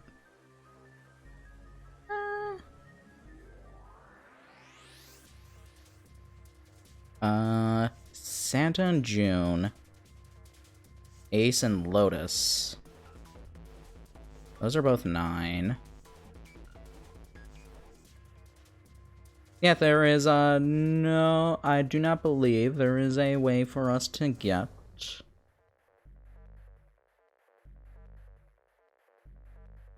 No, I don't think there's a way to get us, to get 5 people out, actually. Without Clover, anyway. Junpei and June ran through the large hospital room together. As quick as they could, they searched around and under the beds and She's in not the here. corners. No, she isn't. All right, just in case, we should go take a look in the shower room. Mm-hmm. Shower room? That's where Yeah. her brother is. She might have gone to see him. Yeah, that might have actually been the case. Junpei bit her lip. She knew as Junpei did that there was only one thing to see in the shower room, and it wasn't pleasant. We might as well check, right? Let's go. There was a screwdriver stuck in between the door and the frame. Good. We can still get in. We should thank Seven later. Junpei and June slipped through the door, moved down the hallway, and stepped into the shower room. Is Junpei now going to notice the bone and be like, "Wait a second, Clover said that he doesn't even have a left arm." Yeah, I don't think she's here. June's voice was faint, and she placed her hands over her mouth. Her face looked a little green. The smell is horrible. The stench in the room was almost unbearable. It had grown far more unpleasant since their last visit. If Junpei had eaten a lunch, she would have had difficulty retaining it. He wanted to leave the room as soon as possible, but he had to be sure. And the only way to be sure was to check the other side of the divider. Let's check the back, just to be sure. June offered no resistance and nodded weakly to Junpei as he headed through around the divider. He stopped at the corner and turned his head. No, she's not here. As he expected, Clover was nowhere to be seen.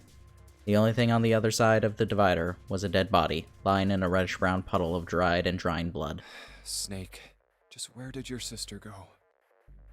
Junpei whispered to what was once Snake.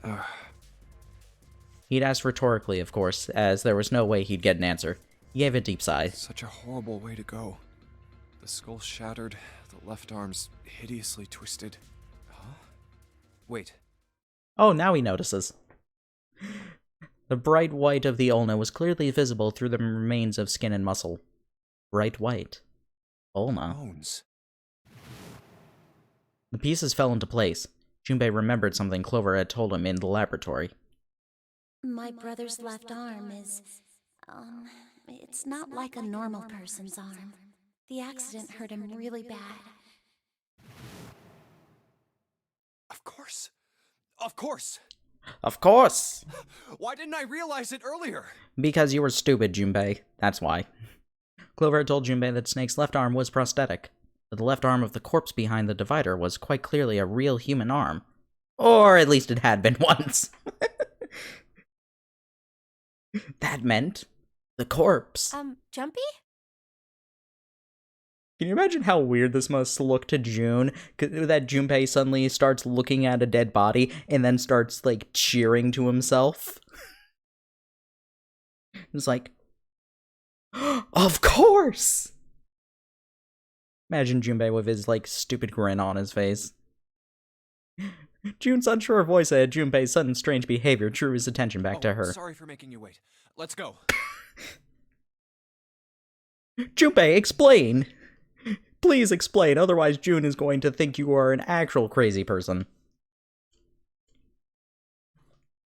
Junpei, come on. Junpei and June headed back towards the large hospital room. They stepped through the door and out of the shower room.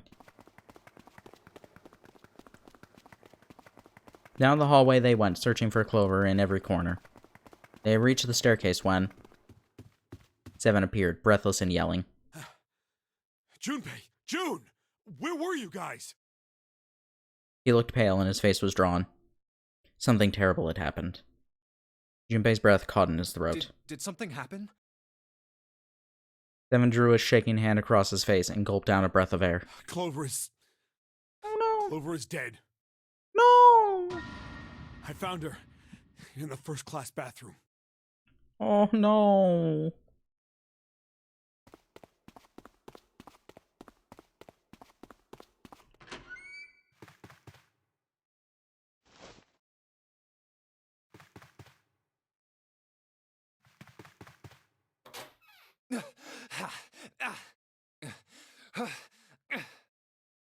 All sound ceased for Junpei. The world was empty, was an empty, muffled expanse. Then he began to hear his own breathing.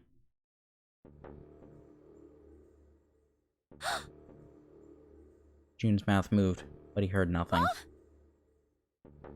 She tried once more, and then her energy was gone, and she collapsed against the wall. He could have helped her, but he hadn't, and now she was dead. So he stood there, frozen in place. Clover. Clover. Why? Why did this happen? He forced his body to move. Each step felt like another nail pounding into his heart. Finally, he was in front of her. He knelt, placed 3 fingers against Clover's neck. No pulse. No breath. But she was still warm. Her eyes were closed peacefully. It would have been easy to think she was asleep. Easy, that is, were not for the slowly expanding puddle of blood beneath her. He traced its source to her back, a gash just beneath her shoulder blade. Was the weapon a knife, perhaps? If it was a knife, The killer had taken it when they left. When he closed his eyes, he saw Clover smile. Clover! Her innocent smile. Her energy. He would never see her smile again. No way. He could have done something. He could have helped her. His stomach twisted itself into a sickening knot. Let's get out of here, June. Junpei lifted a limp June from the floor and carried her from the bathroom.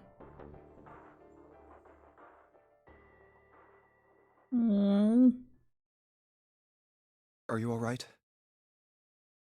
It was a foolish question, and he knew it. Yes, I think so. Her voice was weak. The fever had gone down, but the emotional scars she received were not likely to recede as quickly. Junpei laid his hands on her shoulder, and they walked back to the bedroom. You should get some rest. Here, the bed. The Can you first-class bed. You can Yes. you can nap. He nodded once and stared at the floor. There were 4 others in the room. Ace, Lotus, Santa, and Seven. They all stared at nothing, their faces drawn and tired. After a while, they drifted into the bathroom to see Clover's corpse themselves. Once everyone was back in the bedroom, Junpei walked slowly to the center of it, and looked around as the slumped fingers gathered there. Who was the first to Figures. find the body? I guess Seven was. Me. Seven spoke from behind Junpei. He turned around. Seven's hand was up. Why did you come to this room? To look for Clover. Why else? Fair enough. I found her body in the bathroom. As soon as I did, I ran outside. I got to the top of the stairs by the casino and yelled as loud as I could. Hey, guys! I found her, but it's bad. She's in the bathroom in the first-class cabin. Come quick! Or something like that. Fair enough. Then I went back to the bathroom. Ace, Santa, and Lotus showed up real soon after that. But I guess you two hadn't heard me or something because you didn't show. Yeah. So I took off down the stairs to look for you. Yeah, we were kind of far down. After that, I mean, you know the rest, right? Yes, we were there for that. Junpei nodded and closed his eyes. There was one more thing he needed to ask. Seven. There's one more thing I'm worried about. Do you have a knife on you? What? You stuck one of those plates in between the door and the frame, right? Yes. Why did you do that? Come on, didn't I already tell you that? I did it so that the door wouldn't lock. Mm-hmm. So we could come back to this room? Oh, you think I did it? To be fair, Seven, we kind of have to. Well, I don't know. That kind of depends on what you say, doesn't it? For crying out loud. Seven sighed and shook his head. Follow me. There were 2 doors standing next to one another. Okay, is he gonna talk about the safe? A closet? Yeah. Seven stepped inside. He stood in front of one of the shelves that filled it and gestured toward a small box. The box was a small metal cube. Yeah, the one that we never talked about. This is the reason. This safe. Mm-hmm. Couldn't open it when we were getting through this room. I figured there might be something pretty important in it. No, that's fair. I couldn't stop thinking about it. I figured eventually we might figure out what the numbers are for the safe. And if we did, I didn't want to screw around with door 5 again. Mm-hmm. So I put the plate in the exit door so we could get back in that way. You get it now? Yeah, no, I think that is fair. Yeah. Junpei nodded and looked at the safe. He grabbed the handle and shook it. Figured it wouldn't open. Yeah, we've tried that already. We tried it during this timeline, Junpei. It was locked as it had been when Seven found it. There was one change, however. This is... Just underneath the safe was a pile of fine reddish-brown powder. rust. Junpei stared at it, If considering. there's rust here, that means... Did somebody open it? Has someone opened the safe? Oh. Junpei left the closet. Seven followed him back to the bedroom. Huh? It was cold and quiet. No one spoke. They sat, frozen in place by shock and grief and fatigue. The room felt tiny and oppressive, and a thick metallic smell of blood filled the room. Junpei turned and headed for the living room. Anything to get out of there. Maybe there's Somebody another hacked clue. all of Doom to be in Sonic Mania. Anything that might lead us to discover who stabbed Clover. As quickly as they could, they searched around and under the beds and in the corners. Eyes caught on the door. The door led to the passageway of door number 5. Behind this door. The ninth man's body is behind there. Mm-hmm. Maybe I should have another look at it, just in case. Did the ninth man start walking again? Ugh. We already have pseudoscience, why not zombies? The smell hit him like a blow to the face. Oh, the hell? This smell is... His lungs contracted, unwilling to inhale such fetid air. Acid boiled from the bottom of his stomach, churning what little food was there in a violent froth.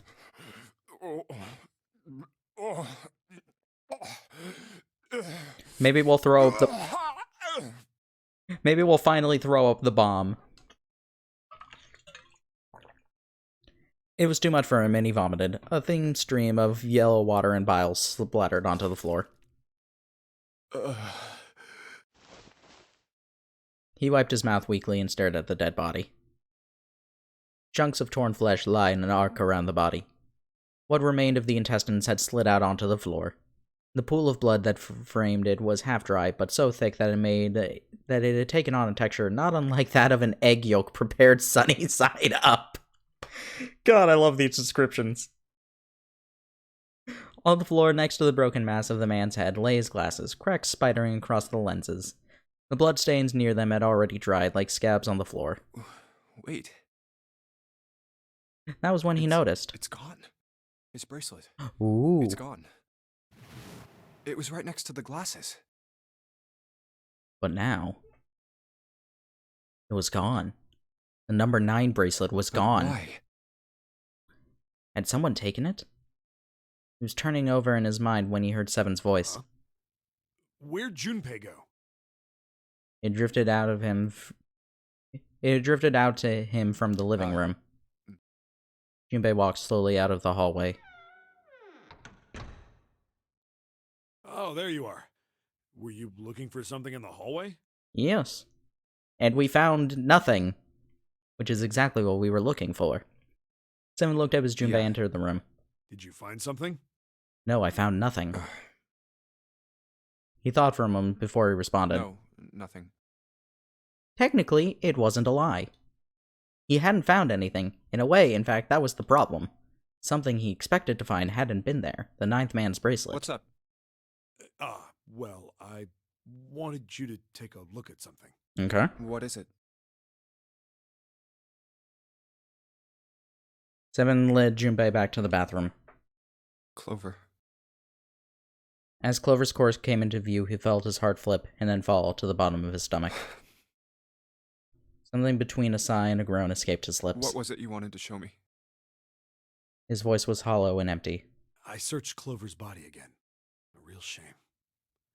She was stabbed once in the back, probably by a knife or something. Mm-hmm. And I found this. As he spoke, he moved around Clover's head, knelt down and flipped open her right hand. What? A piece of paper. She was holding a piece of paper. I haven't actually looked at it yet. Didn't want to disturb the crime scene, you know? Mm-hmm. Basic stuff. Yes. Well, I did borrow one thing. What? He wasn't sure what that meant, but it likely didn't matter. The paper was more important. I'm opening it. Mm-hmm. Picked it up and carefully opened it. There were 2 sentences written on it. Truth had gone, and truth had gone. Ah, now truth is asleep in the darkness of the sinister hand. What does that mean? What is this? Some kind of secret code? I've got it. 1, 2, 3, 4, 5. He peered over Junpei's shoulder at the note. Junpei stepped away from Clover's body.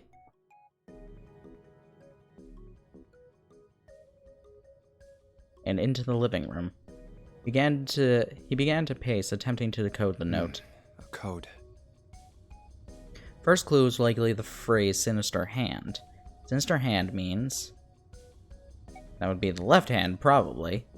Sinister was a term used in heraldry that meant to the left of the bearer of a coat of arms. The left hand. Because historically, What does the left hand mean? because historically, left hands are evil. Junpei looked at his own left arm. A bracelet on his wrist. Does the darkness of the sinister hand have something to do with the bracelet?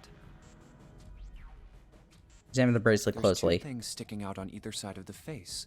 The left and right sides of the face. Mm-hmm. Left and right. Left and right. Right and left. Yes. Truth is gone. Okay. Truth gone. Truth. Gone. Maybe those two words. How about reading out loud? How about switching the sentence around? What else? E-N... Gone truth?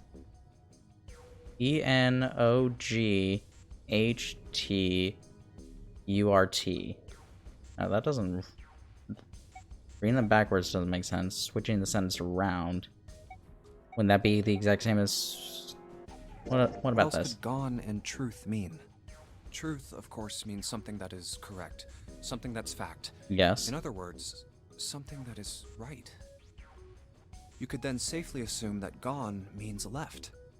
After Okay. all, after someone left, they were gone. But in this case, they clearly refer to their directional homonyms. Uh-huh. And truth equals right, and gone equals left.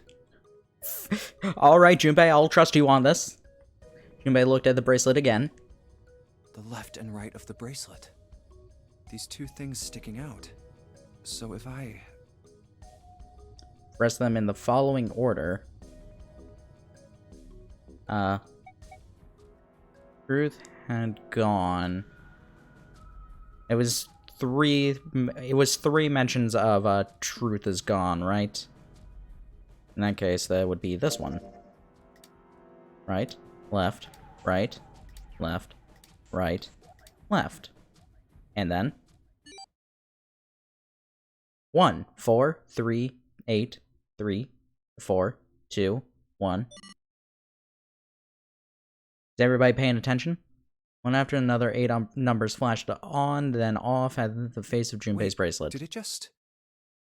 He checked one more time to be sure.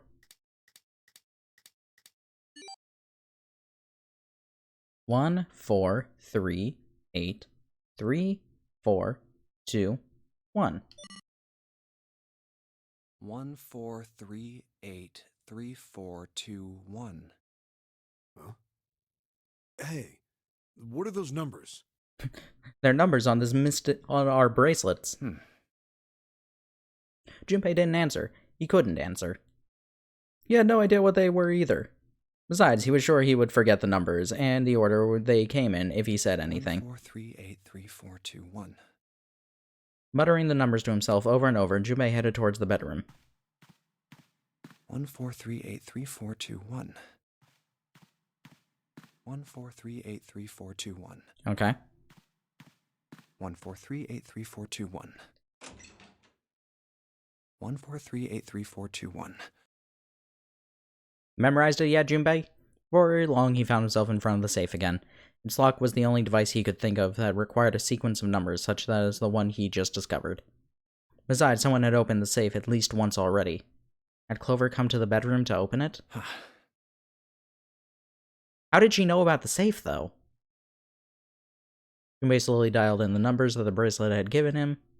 1 to the right, 4 to the left, and... Oh, She wasn't with us when we went through here. How did she know about the safe? bingo. I knew it was for this. Small telltale sound of a lock opening. He grabbed the handle, took a deep breath, and pulled it up. Oh, is this some sort of note? Inside was a piece of paper. It was roughly the same size as the one Clover had been holding. Let's see. Junpei picked it up. This was what it said. Fact 1. The notary game was played once before, 9 years ago. Fact 2. Person with the number 2 bracelet attended the game 9 years ago. Fact 3. It was planned by the following 4 people.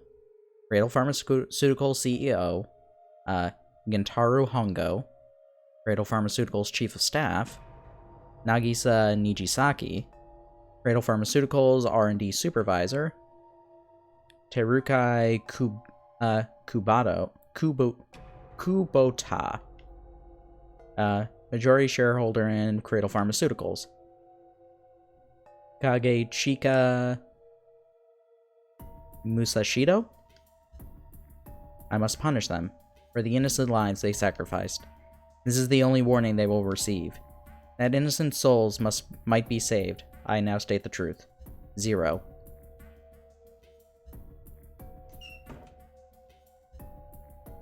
Junpei left the closet. There were 5 people waiting for him in the bedroom. Ace, Lotus, Santa, Seven, and June. He looked at each one of them in turn, slowly placed his hands in the pocket of his vest. Sorry, but do you think you could all come with me? Come with you? I want all of you to go to the big hospital room. Okay. Why? There's something I want to be sure of. Okay. What do you want to be sure of? Everything. I want to know if the person I suspect is really the culprit. Wait, then you're saying... Then you're saying I know who killed Clover. It was me! I think I've got it figured out. I know who killed Snake and Clover. The atmosphere in the room changed. Grief was suddenly gone, replaced by attention like a strap of leather stretched to its limit. 5 sets of eyes stared at Junpei. He pretended not to notice. Anyway, if you could all please move to the big hospital room. I'll explain everything as soon as we get there. Mm-hmm. Then, almost as if on cue, the bell began to ring. They all heard it. It was the bell from the clock in the main staircase.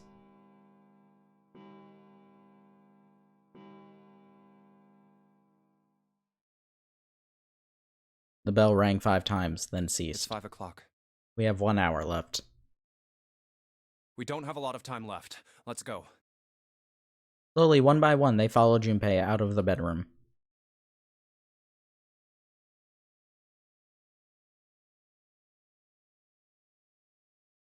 Actually, before we get started, I was hoping you could do something for me. Okay. Junpei stopped in front of the door 3 and turned around. Ace, Seven, and Lotus, could you please place your palms on the red? Okay. Huh? Why? If we need to get to the shower room, why don't we just... No, we're not going inside. Okay. Once you've authenticated, step away from the door. Why? Please, just do it. Okay. Or perhaps you don't want to know who killed Snake and Clover. Do you want to know? I won't share it unless you do what I ask. Junpei's implication was clear, and Seven understood perfectly. Fine. What about you, Ace? Lotus? Very well. Sure.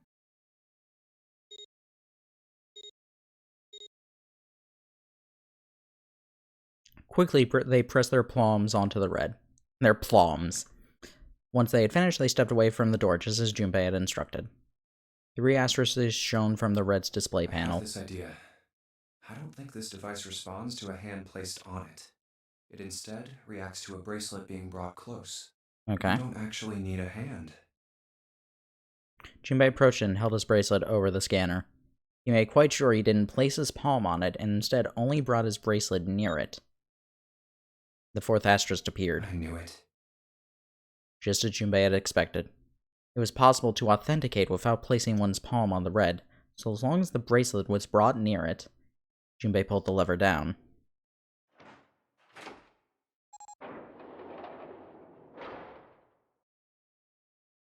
Door 3 opened like a hungry mouth. 9 long seconds passed. And the door shut, unfed. Junpei walked slowly back to the others, who were waiting some distance from the door, talking to one another. Santa and June had joined them as well. Huh? It looked as though they hadn't found a chance to break into the conversation yet. As Junpei approached, they turned to look at him, curiosity plain on their faces. Before long, the other 3 did as well. What was that about? How should I know? Clearly, they were all expecting some answers. Thanks. I appreciate your cooperation. Alright, now let's go through the number 9 door. That was all that I needed to know. Clearly they hope for something more forthcoming. He continued. By the way, Ace, would you mind if I asked you something? Sure. What is it? Do you know who I am? Who am I? What? What kind of question? Just answer it, please. Who am I? You're Junpei, of course. Who else would you be? Unfortunately, that's the wrong answer. I am actually Clover. Actually, I'm Santa. Oh, okay. What? Ace's voice was full of surprise, but it also tinged with confusion and fear. Everyone else looked nearly as surprised. Santa looked especially shocked to discover he was actually someone else. Wait, if he's Santa, then am I Junpei? If he spoke, however, the trap would be exposed. Junpei quickly continued. The clothes I'm wearing, I borrowed from Junpei. And the clothes he's wearing are mine. We had a little swap. There was we decided to head to the bedroom at one point. We're not going to talk too much about that. That's ridiculous. Impossible. So, you're saying I'm not Santa? Of course you aren't. Why? What makes you so sure I'm not Santa? I feel like this shouldn't work. If you were Santa, then door 3 wouldn't have opened for us just now. Okay. 1 plus That 7 is true. plus 8 plus 3 equals 19. He can't be Santa. 1 plus 9 would be 10. The digital route would be 1. But the 4 of us just opened door 3. Yes. You can't possibly be Santa. Your bracelet number isn't 3. It's 5, right? Yes. Only then, when it was too late, did Ace realize his mistake. He set his jaw and glared at You're Junpei. exactly right. My bracelet number is 5. As he spoke, Junpei lifted his wrist up to show everyone the bright red 5 on his wrist. Sorry, Ace. I tricked you. You've Of been course, I'm not really tricked! Santa. I'm Junpei. Who could possibly think I was? It's obvious I'm not. To think I was? Ridiculous. I mean, have you seen Santa? Like, oh, look at him. But I guess you couldn't see just how obvious it was. I asked you before, didn't I? What makes you so sure I'm not Santa? And you answered. If you were Santa, then door 3 wouldn't have opened for us just now. Yes. Most people wouldn't say something like that. The first thing that would come to anyone else's mind wouldn't be the bracelet number. There'd only be one thing they'd say. One sentence. You don't have his face. Ace, you have prosopagnosia, am I right? We're just calling him out on his condition. This would look so mean out of context. Prosopagnosia? The others look confused. Aside from Lotus. What's that? No clue. Prosopagnosia is... He heard Lotus begin to explain it to them. Ace glanced at them, then turned back towards Junpei and sighed. Very well. I confess. I confess, I have a condition where I cannot recognize faces. I have prosopagnosia. I cannot differentiate human faces. Is that what this was about? You want to mock me for my disorder? No, not at all. No, that's not what this is about. I'm just accusing you of murder. I'm not making fun of you at all. In fact, I feel kind of bad for you. Junpei, that's not the thing you say either. The reason I brought this up is that there's an excellent chance that the person who killed Snake has prosopagnosia. Ace's face tightened, his eyes narrowed. What do you mean?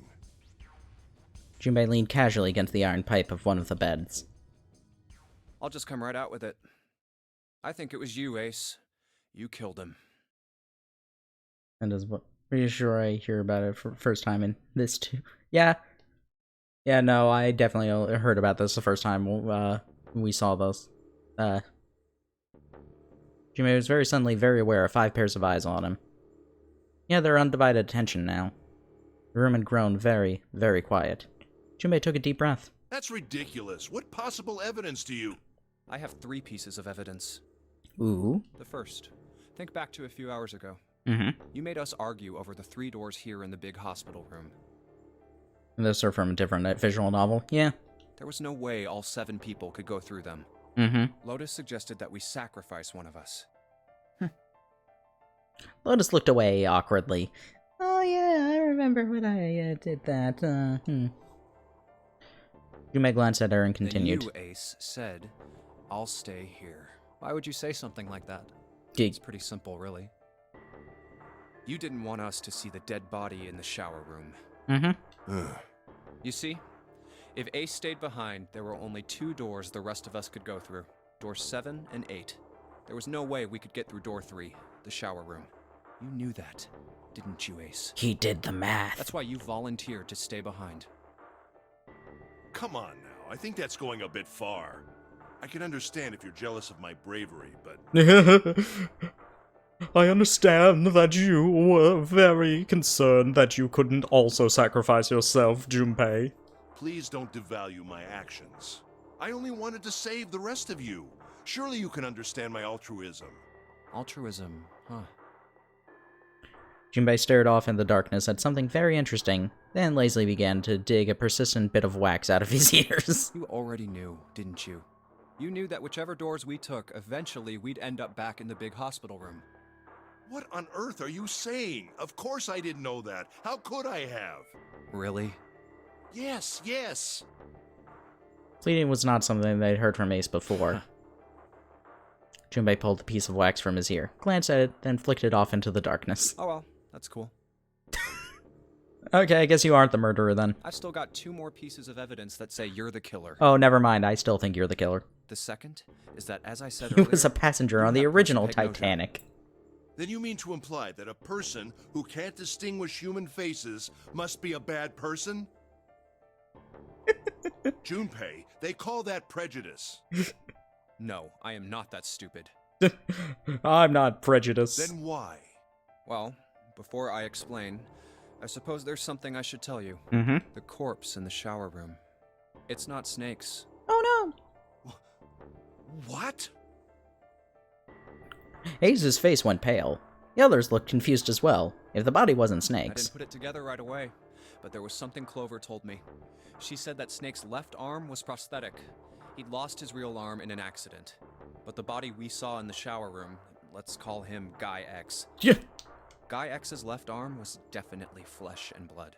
Yes, it was. In other words, Well, it was bone. Guy X couldn't possibly have been Snake. Oh God.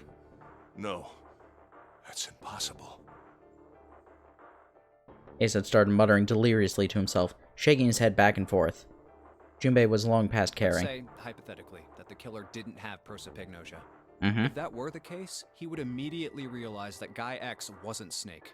Yeah.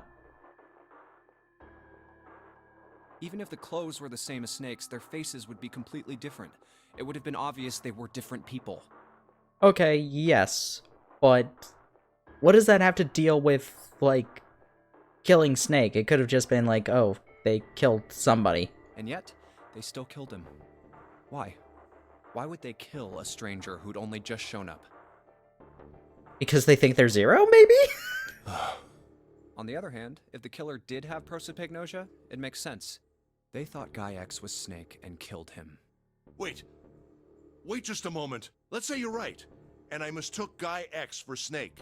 Even if I did, I would have had no motive to kill him. Mm-hmm. Why would I want to kill Snake? I can think of at least 2 motives. Okay. 1. Snake knew about your past.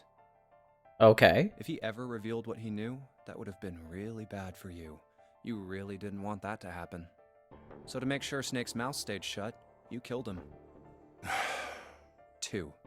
Snake had a grudge against you. You knew that, or at least you could have easily assumed he did.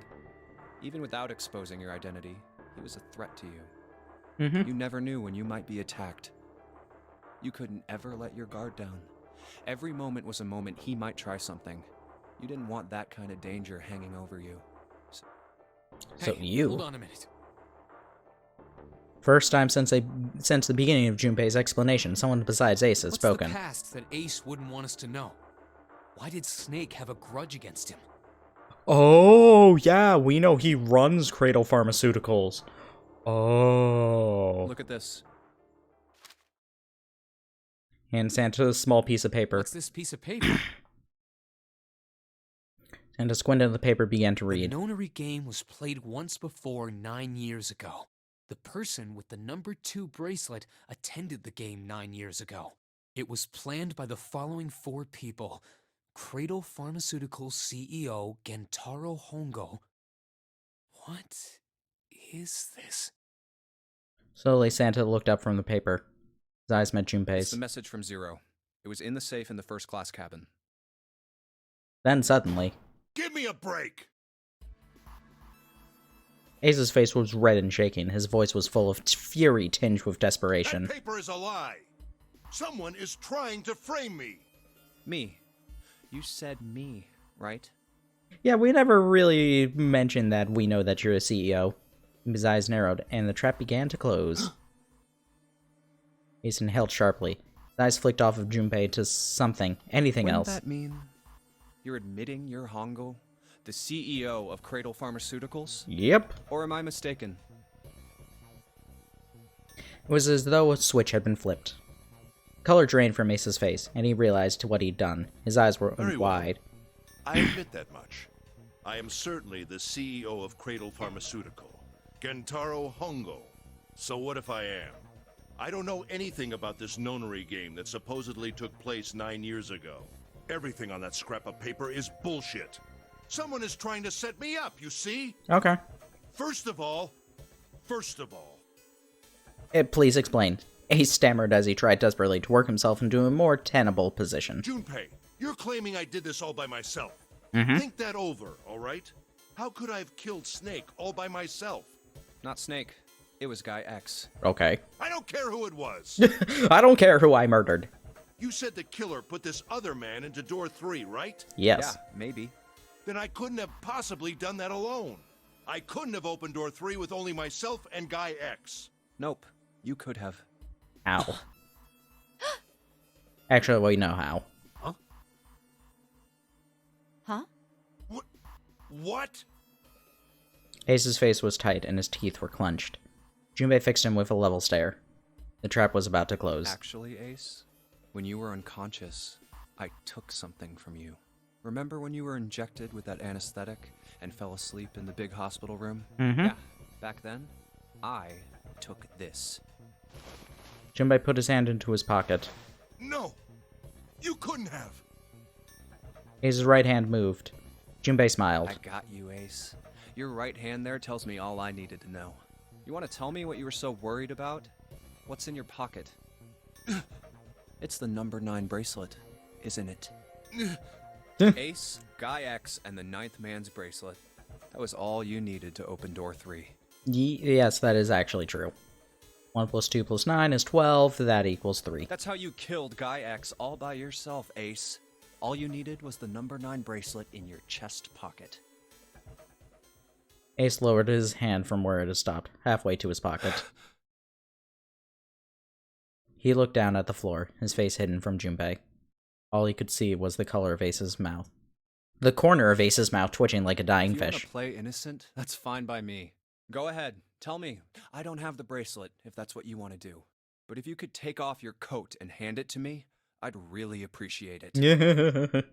Take off your clothes, Ace. Otherwise, we'll have to take it from you by force, right? Yeah, it'd be my pleasure. Thanks, Seven. Seven cracked his knuckles with a sound like gunfire.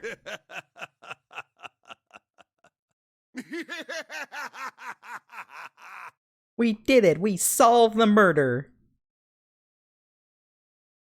Ace roared with laughter, like the lion that he is. He threw his hands wide and his head back and laughed, filling the room with a sound that scarcely belonged there. Then it stopped. Then it stopped. It apparently didn't stop. His arms came down and his head dropped to look straight ahead at Junpei. Oh wow, he is crazy. His face was flat and cold, devoid of any emotion. Well done, Junpei. As you so correctly deduced, I have the number 9 bracelet.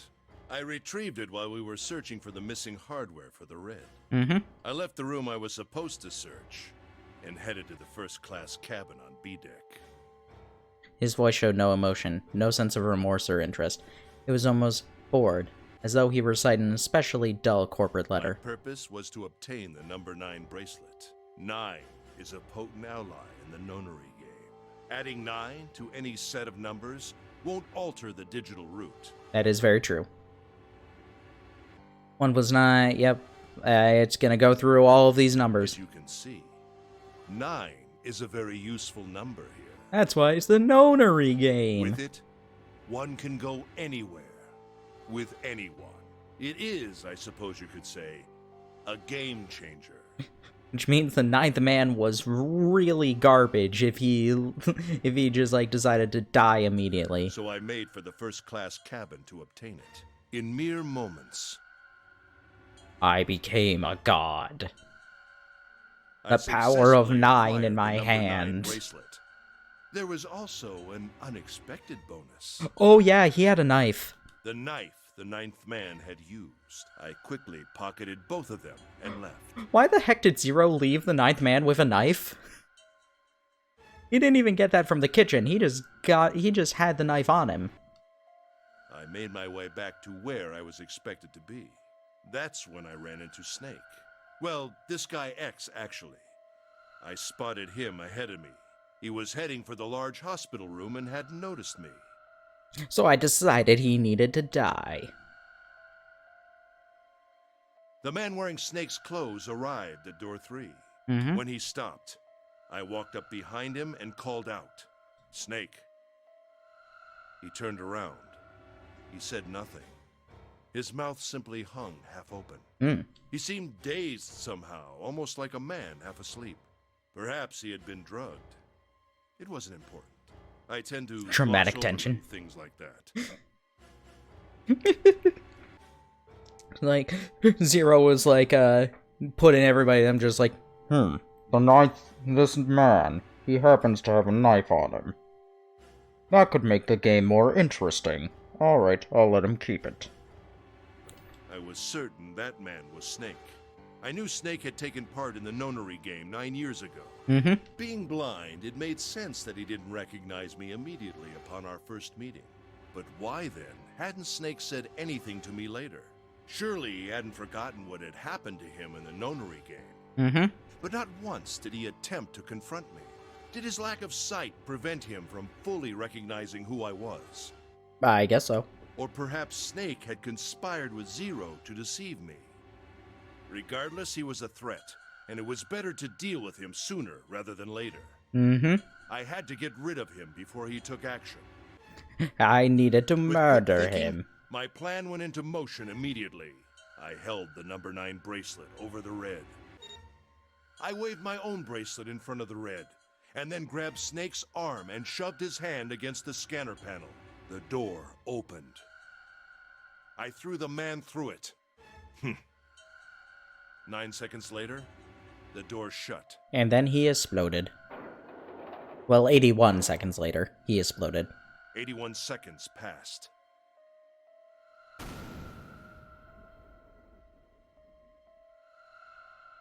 The man inside the door passed away.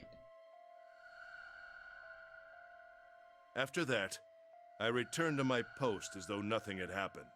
After conducting my own search, I returned to the large hospital room when the 1 a.m. bell rang. Did he not find it weird that the red suddenly worked then, actually?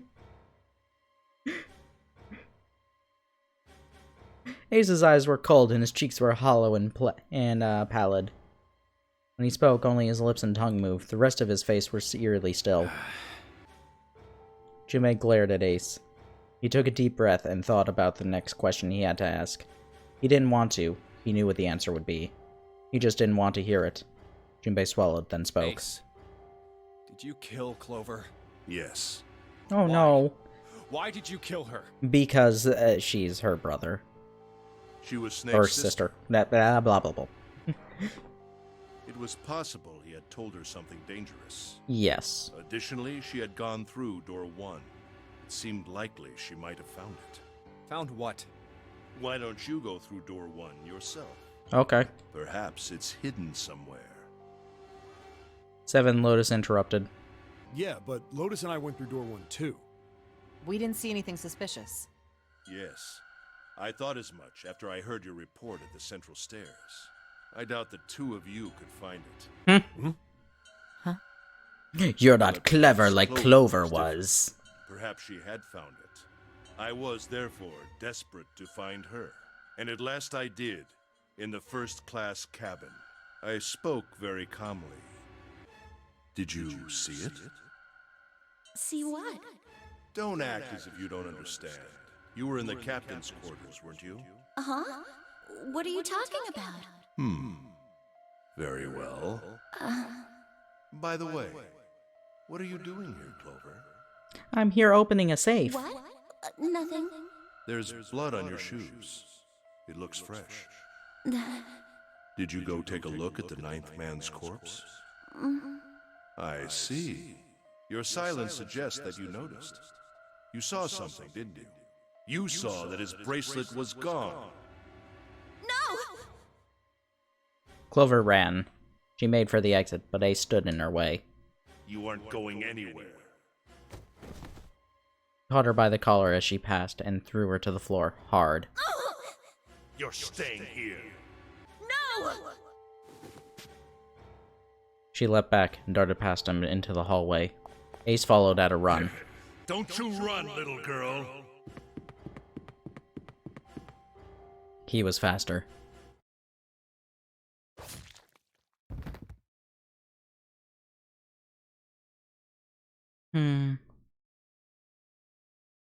That was how I killed Clover. Rip. His face hadn't changed. If he felt guilt or remorse, or anything one might feel after taking the life of another human being, it didn't show. You son of a bitch! Seven's whole body trembled with rage, and his voice rumbled with hate.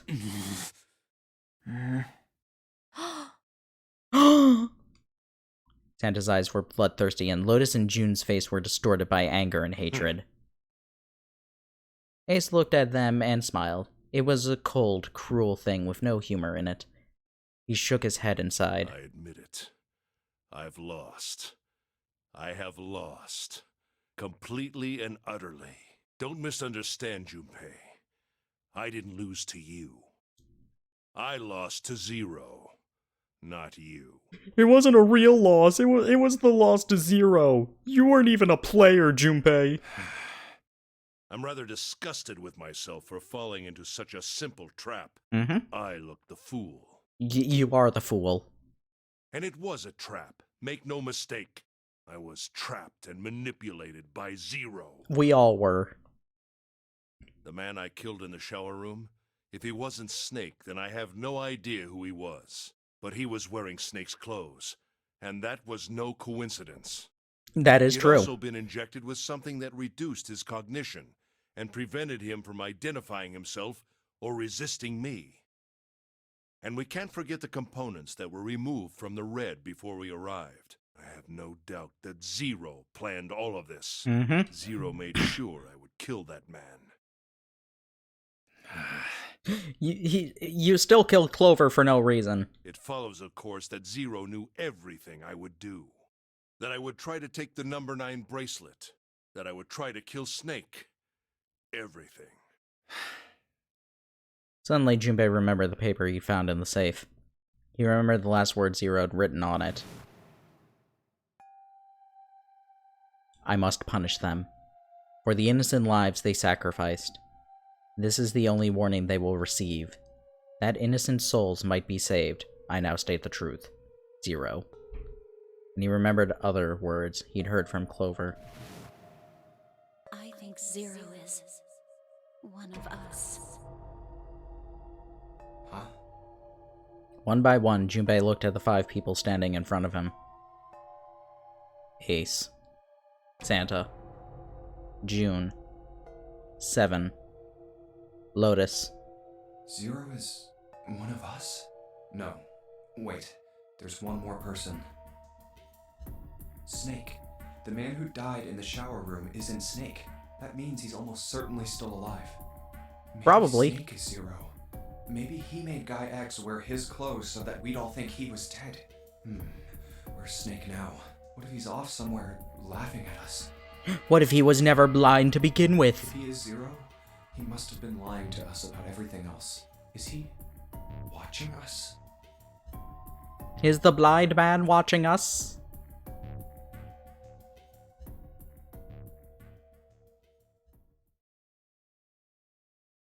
Well, I believe I've finished with my confession. Why don't we get moving? From the way that ended, I'm pretty sure this was supposed to be a lock, but I did the path correctly, so... He sounded as if he just finished doing nothing more exciting than describing the weather. For Santa, it was the last straw. What the hell is this shit? You aren't going anywhere, you son of a bitch! We're gonna leave your ass here to rot! Why? Because I killed Clover? Yes. That's ridiculous. Why are you so upset that I killed the little bitch? She was nothing to you. A stranger you only met a few hours ago. Am I wrong? So?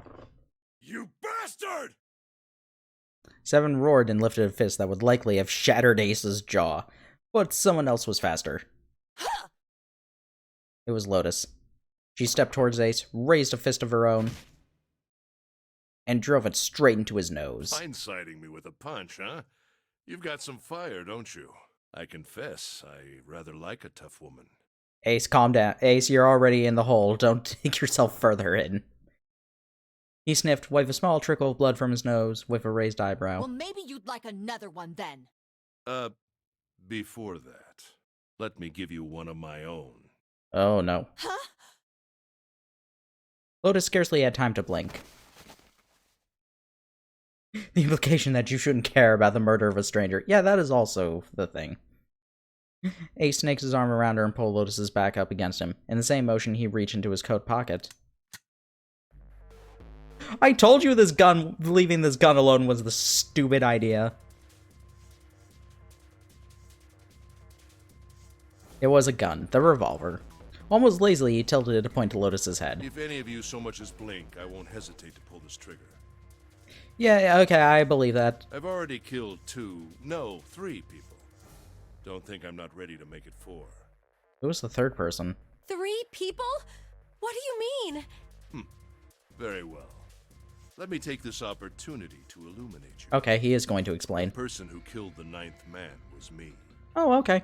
Although I suppose to be more accurate, I encouraged him to get himself killed.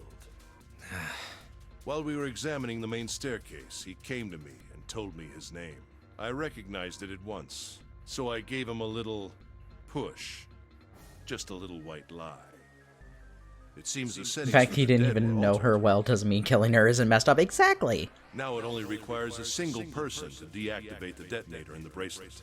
Investigate what's beyond door 5. We'll meet again later. And with that... Okay. Have a good one, guys. Have fun! I'm going off ahead now. Well then.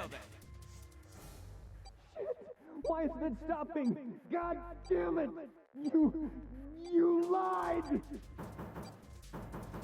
Open the door, please! I'm begging you! Help me! Please get me out of here! Oh my god, oh my god! There's no time left! Listen! I was lied to! He lied to me! He put me in here! You should have said a name! It was him! He killed me! It was him! You should have said anything!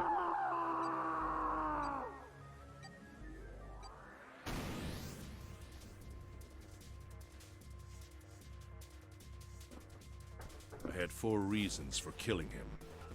1. As I said before, in the nonary game, the number 9 bracelet is of utmost importance. If I had allowed him to keep such a useful tool, he, or it, would have become a threat to me. Whatever you have to tell yourself, Ace. As such, I decided that he should be eliminated early on. 2. I wanted the number 9 bracelet. Really, the number 1 option should have just been this one. If I could manage to obtain it, I would be able to manipulate the game as I saw fit. I would be unable to acquire the bracelet unless its owner was dead. That's the second reason. 3. Even setting aside his number, he would have been nothing but trouble for me. He was aware of my past. He knew what happened here 9 years ago. It was important that I eliminate him before he was able to disseminate this information. Lastly, I wished to conduct a test to see if this nonary game was serious, or a poor attempt at a joke. I needed to be quite sure. As such, I encouraged him to act against the rules so that I might observe the outcome. I want to see what happened when you break the rules. Junpei glared at him. I don't get your third motive. What the hell happened 9 years ago? Didn't I say? The nonary game was played. Yeah, Junpei, you have the note. I planned it out, and I conducted its Why? What on earth was it supposed to do? To control people. I don't really think I have any obligation to tell you that. He's not wrong. Ace smirked. He was trying to provoke them, and it was working.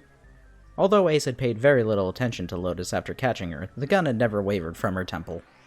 She looked quite pale, and when she spoke, her voice shook. Hey, what's with this gun? Where did he get this? Yeah, yeah, about that, Lotus. We were stupid, and we decided to leave a loaded gun in a location. And we didn't even consider the possibility that, maybe somebody could get it afterwards. We didn't think, hey, let's take the bullets out and dispose of them in a way that nobody could possibly use them. Or try and destroy the gun in general. We did literally nothing with it. Why don't you tell her, Santa? Santa ground his teeth and glared at Ace. On the other side of door 6, we found the gun in the coffin in the cargo room, right? Yes, and we were stupid. Grabbed it when we weren't looking. Indeed I did. That was a pretty serious mistake, you know. Yes, it was. I agree with Ace right here. Just saying you intended to leave it behind. Ace laughed. A short, decisive... derisive? I've never heard that word before. Gave Junpei a stickingly pitying look. Well, there isn't much time left. I'll be off then. Off to the number 9 door. Well, where are you going? Do I really need to explain? I had assumed it would be obvious. I have the number 9 bracelet. And now I have Lotus. 9 plus 8 plus 1 is 18. That equals 9. Wasn't there a door with a 9 on it in the room that looked like a church? 7, how do you know that? Did we tell him? That's where you're going, isn't it? I don't think we ever really had time to explain that to him and Lotus. And how do you know that? Santa told me about it while we were looking for Clover. Oh, okay. I see. Well, you are correct. That is my destination. But now I must say goodbye to all of you. Well, aside from Lotus. And please, don't forget my warning.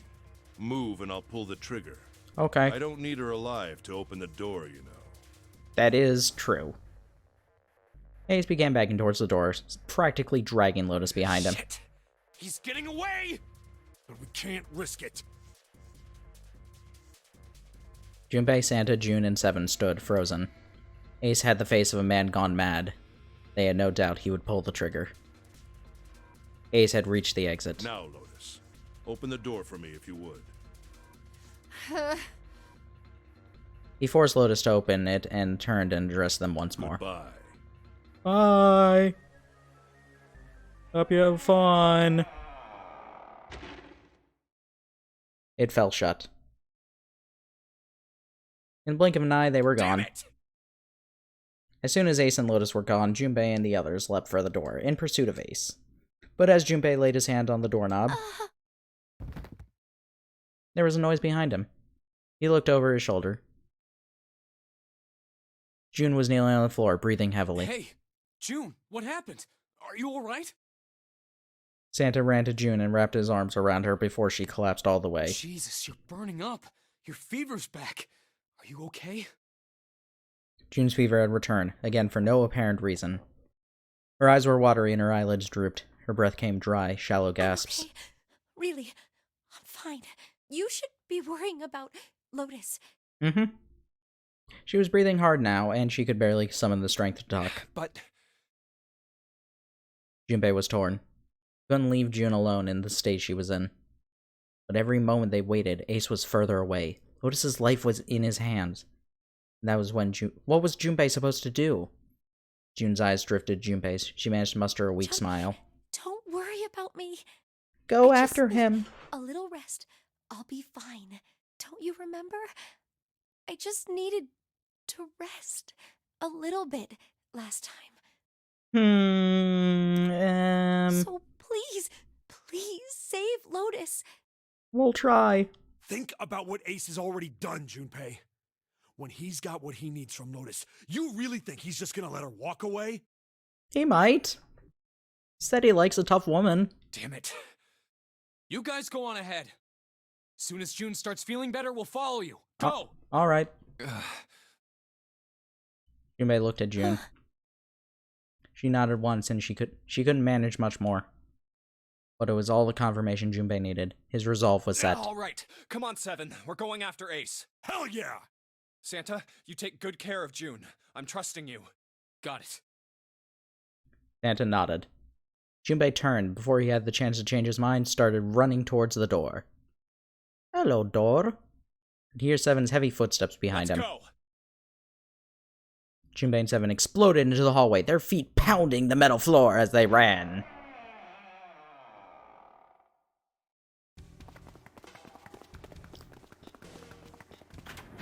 To be honest, with us running, we should have caught up to Snake. Honestly should have caught up to Ace. We basically started running as soon as he left the door.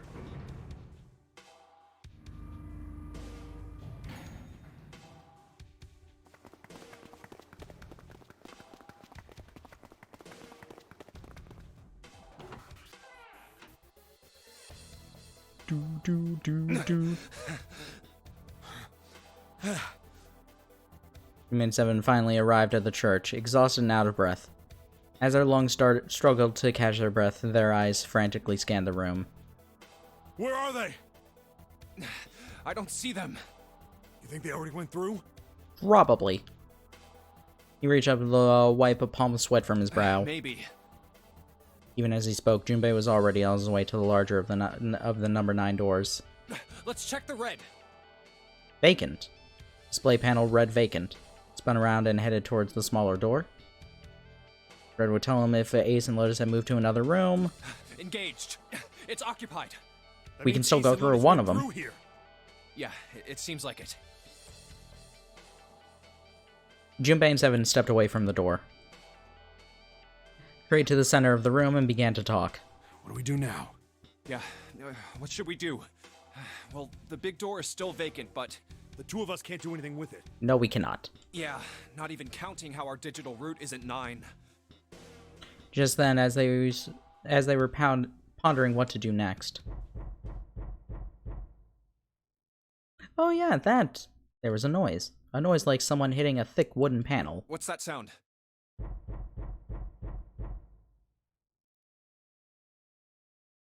Junpei looked up, surprised. 7 followed suit, his eyes jumping around the room, looking for the source of the sound.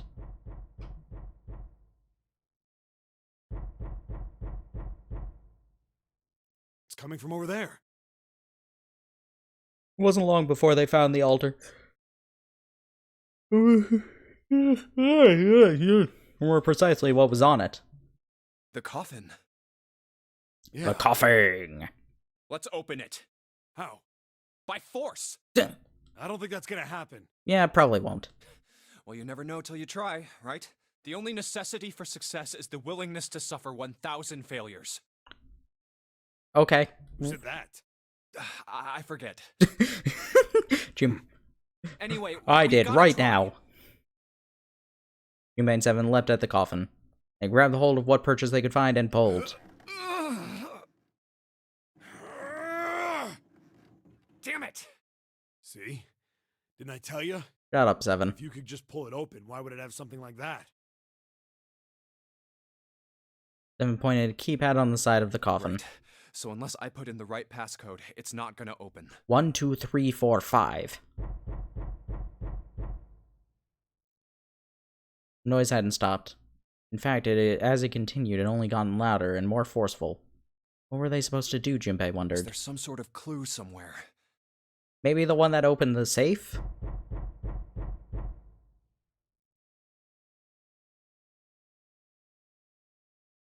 They stopped for a few moments, staring at the coffin. Then 7 spoke. Hey, Junpei. I remember you mumbling about some weird numbers over by the bathroom in the first-class cabin. Mm-hmm. You got those numbers by solving the secret message Clover was holding, right? Yes, we did. Truth had gone, or something like that. Yeah, that's right. What about it? Well, maybe that number's the passcode for this thing too. We might as well Come check. on, that's impossible. No, it's not. Those numbers were the code to unlock that safe. Yeah, but the person who set up that safe in this coffin is the same person, right?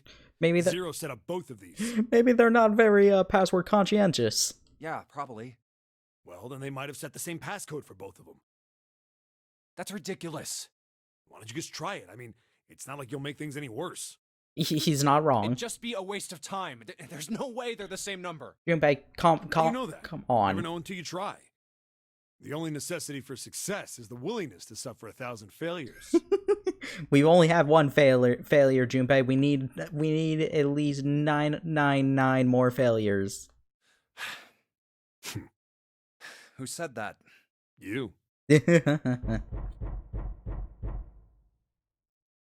Fine. Knelt down in front of the keypad and looked at it. Perhaps because he repeated them so many times, the numbers came easily to Junpei's mind. 38 3421. Quickly, he typed them in.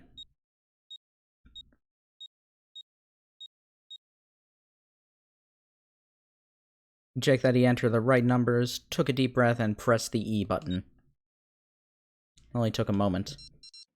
What? You gotta be kidding me. There was a click! And with a heavy clunk, the lid of the coffin slid off onto the floor. Someone sat up from inside. Snake! Snake! Snake! Snake! Snake! You? Why? Ah, those voices. Junpei and Seven, unless I'm mistaken. No, you're not. Where are the others? Are they elsewhere?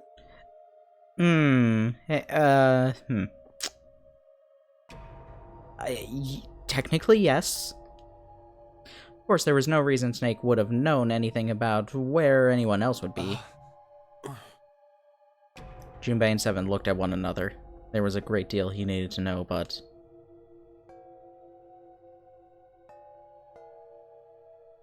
They had to tell him something, however, so they began to talk. Snake explained to them how he came to be locked in the coffin. Apparently, he'd been hit with some sort of knockout gas, and Junpei and Seven explained what had happened to the rest of them. I see. I believe I got the gist of everything.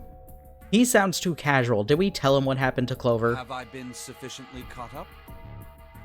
No, there was one thing. Yep, they kept from him. There was one thing, however, that neither Seven nor Junpei could bring themselves to say. That Ace had killed Clover. They feared that if Snake knew, he might well go insane. Yeah. They decided as much by a look the moment Snake had climbed out of the That coffin. still doesn't explain why you were trapped in here. We've still got no clue about Zero's true identity, let alone why the hell he's doing all this. Why did he put Guy X in Snake's clothes? Is all this stuff somehow related to that nonary game that was played 9 years ago? Maybe. Hey, Snake, do you know anything? Junpei put the question to Snake. His answer was less than illuminating. I know many things. What are you talking about? I apologize, but I have no idea what you're saying. I know many things, but not anything about Guy X. Seems as though Snake was perhaps not being entirely honest. But that knowledge did Junpei and Seven little good. Come on, just tell us if you know. I don't know what to tell you. How can I know something I don't? No matter how many times they asked, he insisted that he knew nothing. It was becoming clear that Snake wouldn't give in, and on every second they spent asking him was a second wasted. It's bad. We're running out of time. We need to go after Ace. However, they stood in silence, the overpowering atmosphere of the chapel almost stifling. Junpei, Seven, and Snake simply stood at a loss to what they should do next. What do we do now? Glance over at Snake's wrist. Sure enough, he could see the 2 on the bracelet on Snake's wrist. The three of us can't make a digital route of 9. Yeah, we just get 5. We're stuck here then. We need Clover. Hey, I just remembered something. Seven began patting his pockets as if he were checking to see if any of them held anything. What is it? I I found something earlier. What did you find? He has Clover's bracelet. This. He finally found the pocket he'd wanted, and his hand dove into it. Seven pulled out something round and metal. Oh, it's a 0 bracelet. If I'm not mistaken, the number glowing at them from the face like a cartoon eye. Zero. Zero's bracelet. Oh. What did you say? Are you saying that 7 has the number 0 bracelet? Yeah. Where did you get that? Snake's question was innocent enough, but if he had learned the truth, he'd be able to if he had been able to see, he would notice 7 look away. Clover gave it to me. She did? Yeah. I was gonna say, if he had Clover's bracelet, that would actually have solved the problem. Because we would have just needed, yeah, that would have solved the problem, because 7 plus 2 is 9, and 4 and 5 is 9. How did she come by it? Well, she found it. See, on the other side of door 1, A deck, in the captain's quarters. She asked me to hold on to it, because it was too big and bulky for her to be lugging around. He's lying. Junpei could tell right away that 7 wasn't telling the truth. He even told us earlier. I haven't actually looked at it yet. Didn't want to disturb the crime scene, you know? Well, I did borrow one thing. He probably said that so Snake doesn't find out about Clover. Mm-hmm. All right, Junpei. Been nice knowing you. Wait, what? 7 plus 2 plus 0 equals Come on, 9. man, I'm just kidding. Still, just in case, I want to make sure the 0 bracelet gets picked up by the red. Snake, give me a hand, all right? Bye, Junpei. Hope you enjoy yourself. Without waiting for a response, he simply he started walking toward the door. Junpei and Snake followed him quietly. Before long, they found themselves in front of the larger of the two doors. Wow, this actually doesn't go on much longer. I thought that... So I know that part of these, that some of these actually would extend further on. I thought that we had, like, passed this point and it was just, like, extending further down. Sim and Snake put their palms on the red. Once they did that, 7 put the number 0 bracelet scanner on the scanner panel as well. Third asterisk appeared on the screen. That should work. Error. Huh? Why isn't it opening? Well, the third asterisk lit up, so it must have registered the 0 bracelet. Yeah, it did. Maybe it isn't actually 0. Huh? What? What is it then? That bracelet may not actually produce the number 0 when scanned. That's... Okay, fair point. That is what I'm saying. Why don't we try a few different combinations? Yeah, let's see if that'll work Perhaps out. we can determine what number that bracelet actually contains. Oh, got it. Junpei nodded. They decided to use the following combinations. Let's try everybody. Let's try all 3 of us and the bracelet. Snake plus Junpei plus 7, that would be 14. If this combination works, then the number for this bracelet is 4.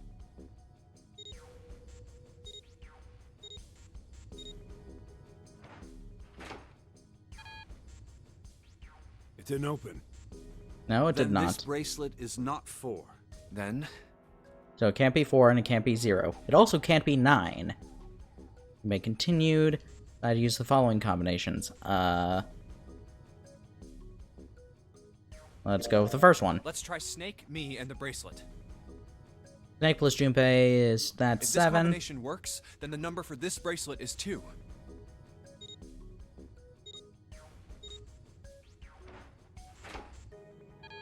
Nope. The door didn't open. The mysterious bracelet wasn't 2. Didn't open. Guess it's not 2. Then, Junpei continued. They decided to use the following combination. let's try Well, hopefully this 7 one and the works, bracelet. because otherwise we're screwed. If this Okay. combination works, then the number for this bracelet is 6. Mm-hmm. Scan in their bracelets.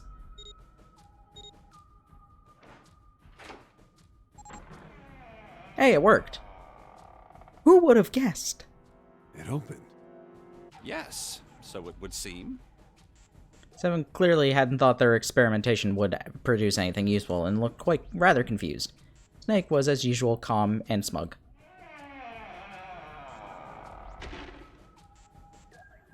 The door slid closed. Junpei's forehead furrowed as he thought. That means the bracelet is actually 6. 5 plus 7 plus 6. Yep. But how is that possible? The display on the bracelet clearly shows a 0. It's actually the letter O! Suddenly, from somewhere far beneath them, they heard the creaking and groaning and tearing of metal. Came with the sound of water pouring into parts of the ship that had until recently been dry. Oh man, that's not good. I guess our time's just about up, huh? Oh. Oh, yeah. At any rate, we know now that the door can be opened. Let's go. But, Snake, are you sure? Yeah.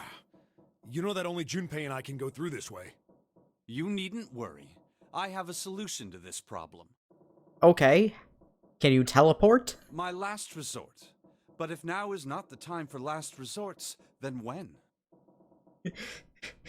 Snake, I don't know what you're talking about. You're supposed to save all of your elixirs and never use them. What do you mean it's the final super boss and you're not going to use them ever again? That's the point. You never use all of your elixirs. Last? Resort? Yes. Yes, I'm going to play Luigi's Mansion 3 instead.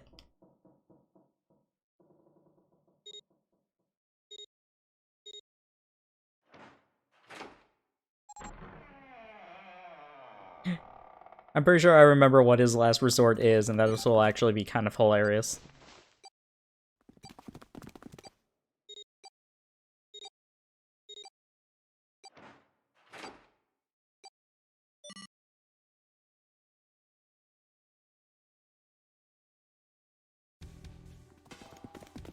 Junpei, Seven, and Snake ran full tilt down a long, straight hallway. They were headed for the stern of the ship, and had no time for distractions. As they ran, Seven spoke. Gotta admit, you really surprised me there, kid. I couldn't figure out how the hell you were gonna get out of that one. How come you didn't do that right off the bat? As I told you, it was a last resort. Had I used it at the beginning of the game, I would have come under a great deal of suspicion. That is very true. I imagine that most people would have taken it to mean that I was Zero. Once they'd convinced themselves of that, I wasn't optimistic about my chances of making it out of here alive, let alone unscathed. I felt it best to play my cards close to the chest, as it were. Fair enough. That way, if I were in a situation where there was nothing else I could do, I'd have a little trick up my sleeve. I'd just take my bracelet off. Snake's plan had been simple, but effective. He'd simply removed his bracelet. How? To Junpei, it looked as though Snake had simply crushed the bones of his hand until they were small enough to fit through the wristband. Of course, that would have been practically impossible, so how had he done it? My brother's left arm is, it's not like a normal person's arm. Alright, I forgot that he just, like, crushed his hand and, like, slid the bracelet off. I thought he just removed the prosthetic and, like, threw it across the room. It's fake. It's not a real arm. Snake had slid the bracelet off and tossed it into the coffin. I know this is kind of a weird thing to say, but I'm glad that's a fake arm. Don't have to be afraid of the door if you don't got a bracelet. You are correct. He walked through the door easily without authenticating. He stepped out to the other side unscathed and began running down the hall alongside Seven and Junpei.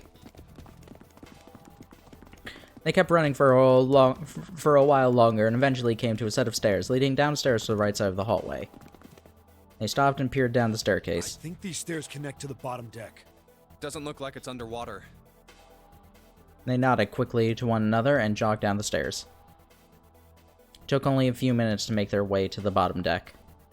There was a single hallway in front of them, at the end of which was a single Let's go door. through that door. Junpei threw it open. Inside was a massive iron gate. A plate was affixed to the top of it. It read incinerator. Incinerator? Oh my. That doesn't sound very pleasant. No, it doesn't. Do you see a lever near the gate, perhaps? Yeah, right over here. How did you know that? Well, I'd be happy to regale you with the story. I imagine it should only take half a day or so. Let me tell you about when I was actually in the nonary game. You all know that I've already been in this ship before. Junpei grumbled, gave Snake a dirty look, and jogged over to the lever. If you pull it, the door ought to open. Got it. He pulled the lever down.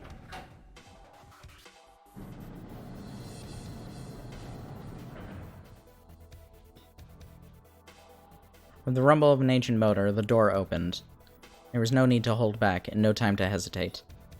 They pushed their way inside. Standing in front of them were Ace and Lotus. Ace still had the revolver in his hand. It was still pressed hard against Lotus's temple. A small, dark bruise had begun to form near the tip. Even from several yards away, Junpei could see that Lotus was shaking. He was terrified. Perhaps more interesting was what Junpei saw behind them. A 9. Another number 9 door. So there were 11 doors! What? Why? Why is there another one? The door stopped Junpei in his tracks. It simply shouldn't have been there. As his brain finally began to consider why, the whine of a warning klaxon filled the air, drowning out any thought. Warning. Warning. Emergency incineration command. Why is there an emergency incineration command? Has been acknowledged.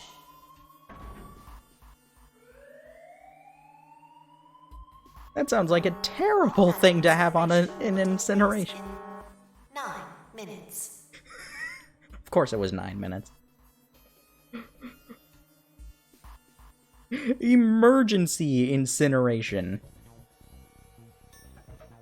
What's the point of an emergency incineration? Why would a hospital ship need an emergency incineration?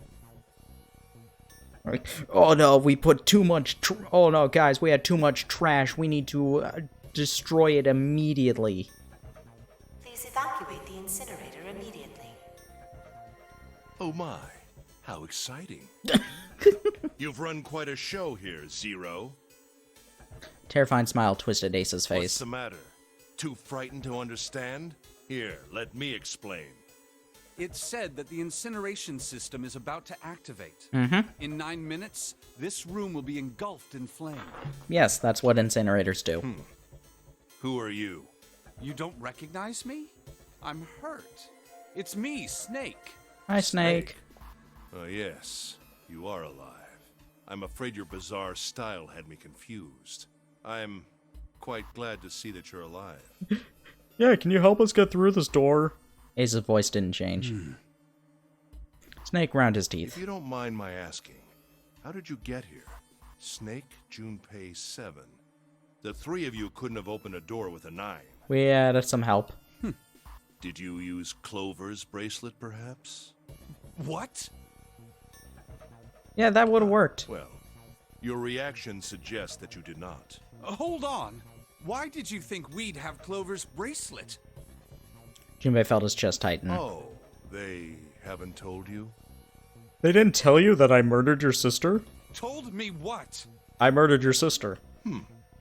Clearly not. Normally I would take some time and enjoy the moment. But I'm afraid my time is at a premium just now. Yep. This is already, like, to be honest, this conversation should have already caused us to incinerate by now. I'll have to make this quick. This isn't JoJo. Talking is not a free action. Clover. Don't do it, Ace! Keep your goddamn mouth shut! Clover. I said stop it! Don't listen to him, Snake. Junpei could feel his voice going hoarse, but Snake didn't listen to him. What happened to Clover? Ace looked at him. The corner of his mouth curled into a hook of a cruel smile. Clover died. Color left Snake's face. He shook his head weakly. No, that's not true. That's impossible. It's a lie. It has to be a lie. Oh, it's quite true. I can assure you of that. I'm the one who I killed her. myself. What? I'm sorry, did I stutter? I killed her. Snake's face twisted into a mask of rage, molted red rising to dot his pale face. Or mottled? His entire body shook. He looked to Junpei disturbingly like a demon. I would have rather she died with less suffering. A bullet in her brain, perhaps, would have been ideal. Unfortunately, that would have made quite a bit of noise.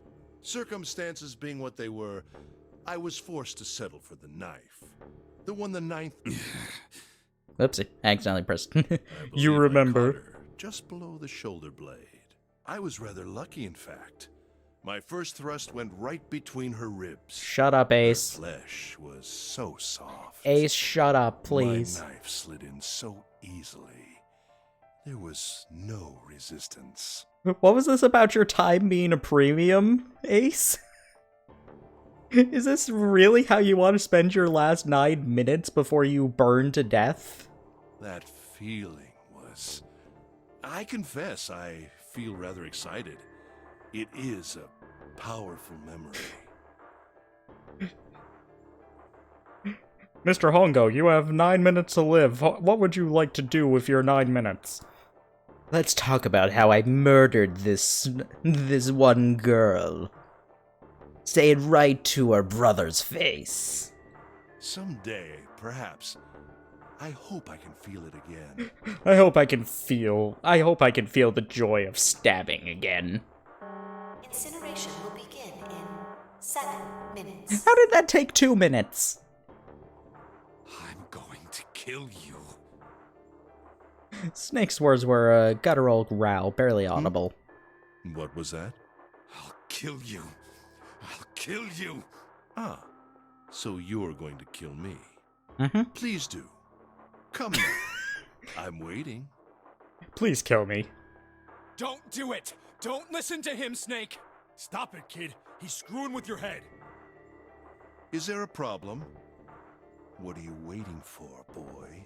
Don't you want me to send you to join your sister? Come at me, bro. Don't! The snake! Don't do it! But Snake could no longer hear them. Snake could no longer hear anything. If he can't hear anything, then he's actually... Then he can't do anything, because he finds his way around by hearing. Snake moved like a bolt of lightning. I guess his prosthetic is good enough to work like a real arm. Scream echoed through the incineration chamber, full of rage and despair. Snake! Snake! Snake! What happened to Lotus?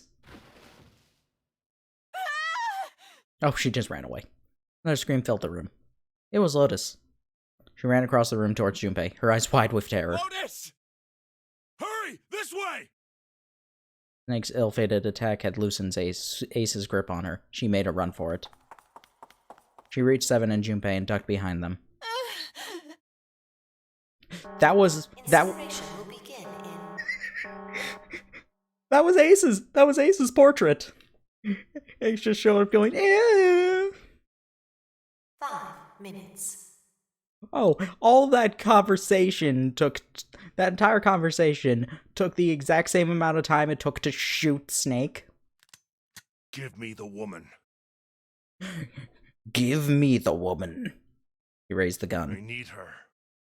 Without her bracelet, I will be unable to open this door. Haven't you already... Have you not been trying to open this door the entire time? Quickly now! I don't have time for your shenanigans.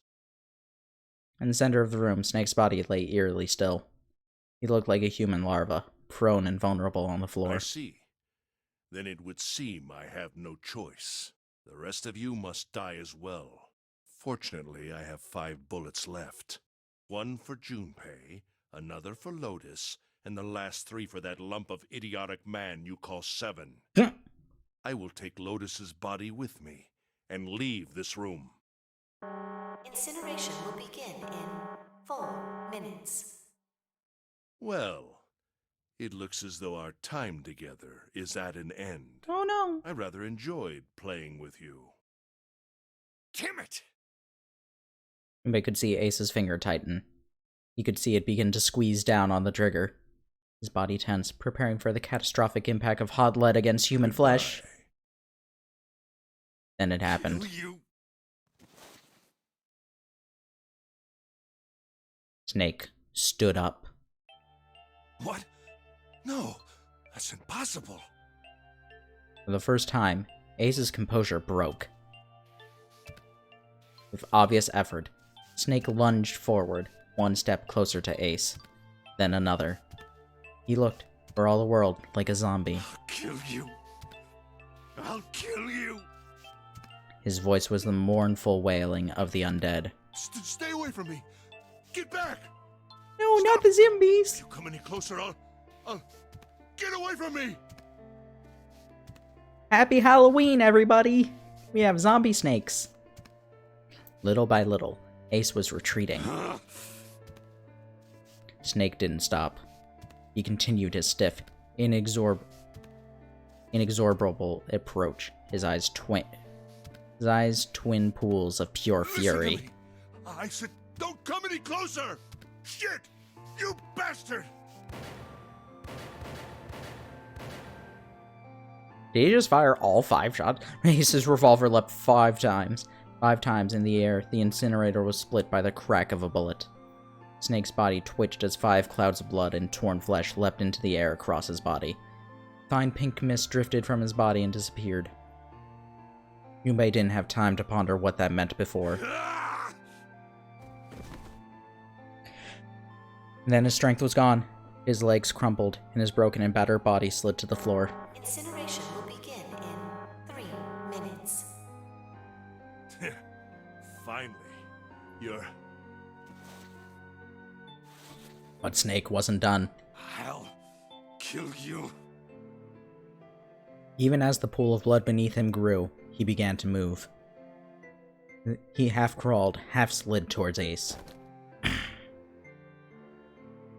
One bloody arm wrapped itself around Ace's leg, You won't get away. and the other gripped his thigh with strength that should have been long gone. You son of a bitch!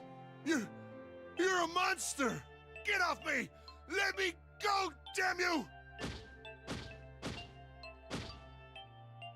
He kicked at Snake with his free leg, driving his foot into Snake's face, his arm, his shoulder. Ah!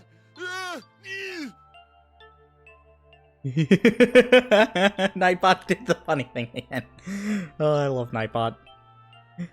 It made no difference. Snake refused to release him. Once a snake had ensnared its prey, rarely does it release it. This is it, Ace.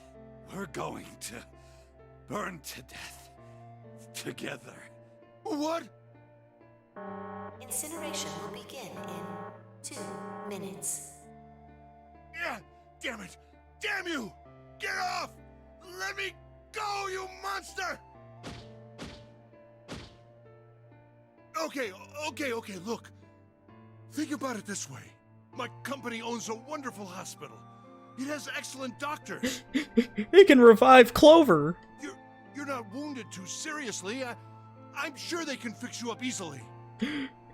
Can your hospital bring his sister back to life, Ace? You don't have to die. You could be saved. Just let me go.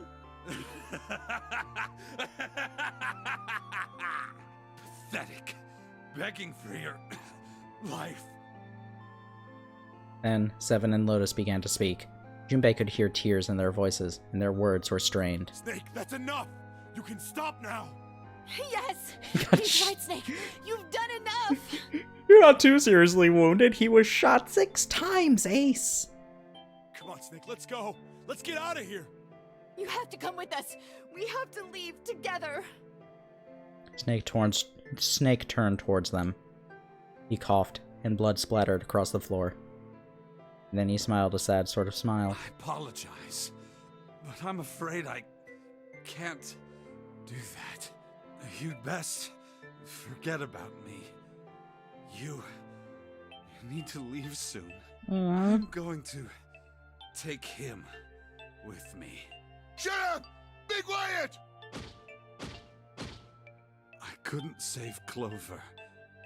My sister died because of me. Perhaps this will begin to atone for that. Perhaps in the afterlife, she can forgive me. Snake. Now go. Go now. You have to go. Incineration will begin in 1 minute. God damn it! Shit! We're out of time! We gotta go! Seven ran towards the exit. Lotus followed him. But Junpei couldn't move. There were white lines down Snake's cheek where his tears had washed the blood away. He was broken, body and soul. Junpei felt as though half of his own heart was being torn out. His eyes stung and he tried desperately to swallow the clear lump in his throat. Junpei, what are you doing? You have to get out of here now!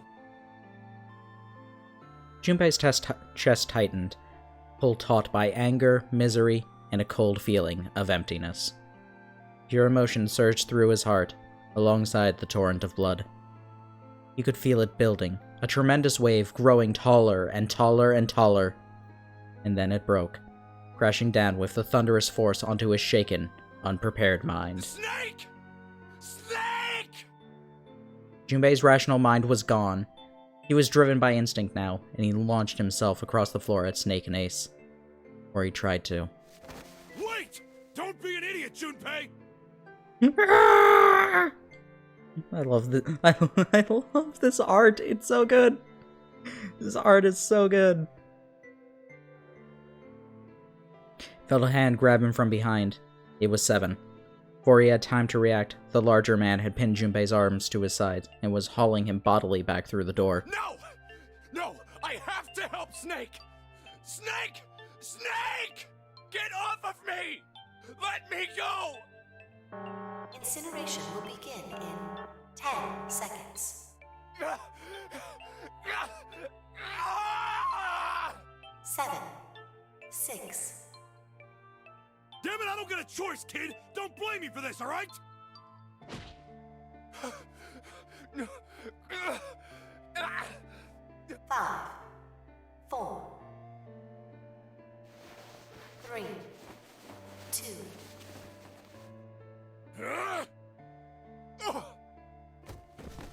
1, 0.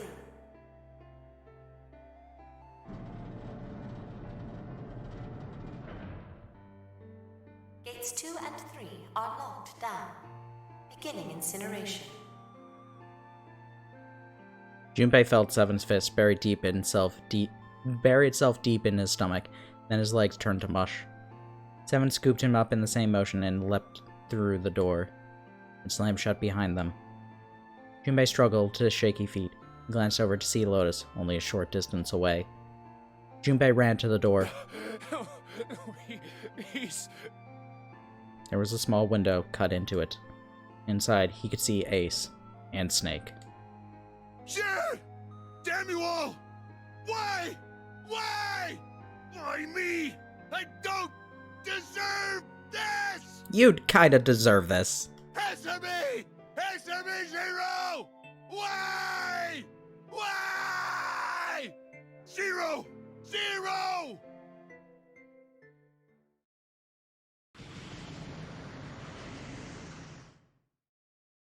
Zero!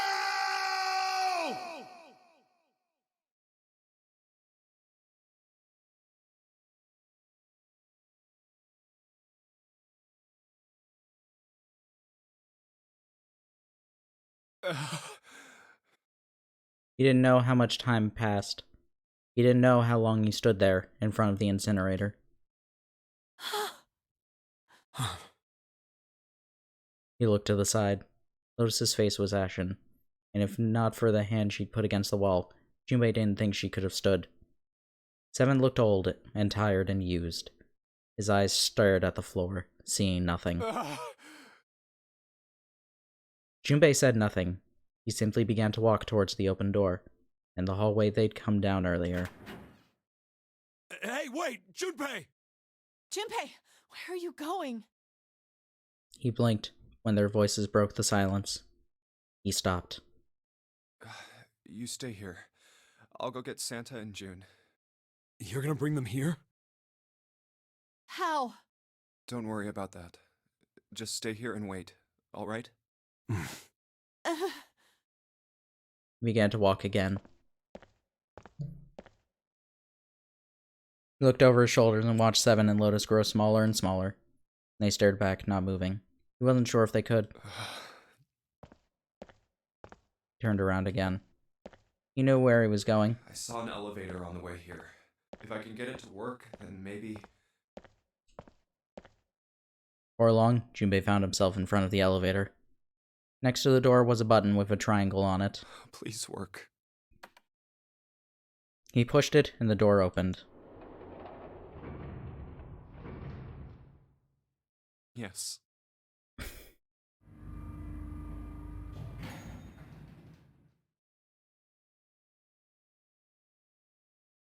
Junpei was in the large hospital room. June! Santa!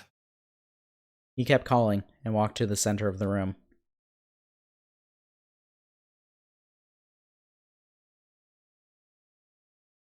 But try as he might, he couldn't find them. Damn it. Where did they go?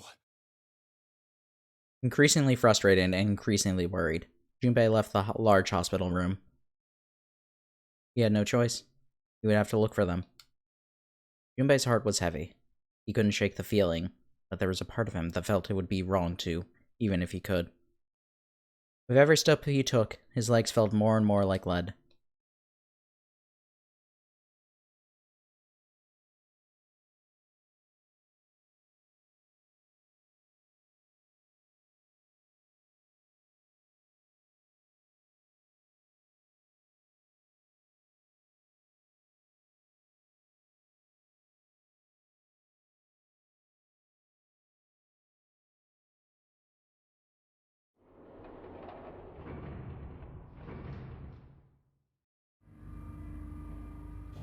Went through every single place, and we still couldn't find them.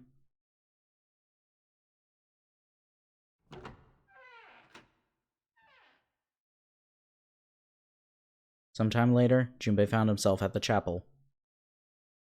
He stepped inside, expecting to find nothing. But there, on the red carpet in the center of the room... June! No, codenames didn't matter any longer. She was Connie. Connie! Junpei cried her name and ran. Like lightning, he ran across the room toward her. Connie! He stumbled to a stop. As he looked down at her body, lying so still on the floor, he felt the icy grip of fear upon his heart. She was still. So very still. No. It can't be.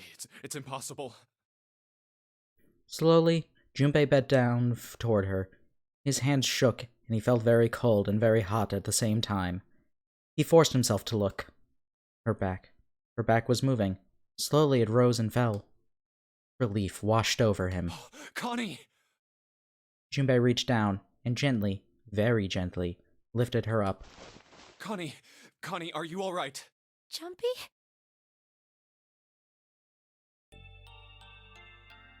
Her face was pale, and her lips were dry and cracked. Her eyes were blank and cloudy. They stared straight at Junpei, but saw nothing. Trembling, Junpei wrapped his arm around her back. She was cold. Very cold. Junpei tried to convince himself that it was only his imagination, but she felt as though she were fading away. He could feel his heart pounding frantically in his chest. Oh man. Connie, what the hell happened to you? You feel... Jumpy, I'm sorry. Her voice was very faint. I might not make it. No! No way. No way I am going to let you die. I am going to save you. I promise. Thank you, Jumpy. Mm. Thank you so much for everything. I was really happy to see you again. Oh. Jumpy. Really happy? Connie, no. Don't give me that I was crap. You're gonna see me again lots more times. You just gotta hang on. All right, Connie? Joby, did you know? You Did you know the Muffin Man? meant a lot to me when we were kids. I've liked you for a long time, Junpei. A really long time. Junpei's vision had gone blurry. It took him a moment to realize his eyes were filled with tears. He could feel a piercing point of heat deep in his heart, like a white-hot flame. He looked down at Akane. Let's break the tension entirely. There's a crack of static above his head, and a voice spoke. Zero. You son of a bitch! Where are you hiding? Junpei frantically scanned the ceiling for the source of the voice.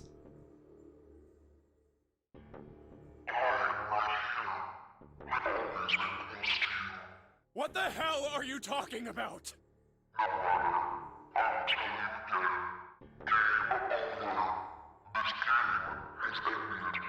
Your 9 hours are up, and you didn't escape.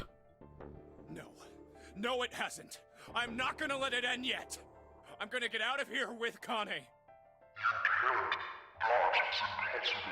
Why? Because you chose the wrong path. The wrong path? That is correct. Your path is inevitable, however. Admit defeat. And there is shadow, there is light. Where there is the absence of light, there is no shadow. So it is. What are you talking about? Yes, please explain.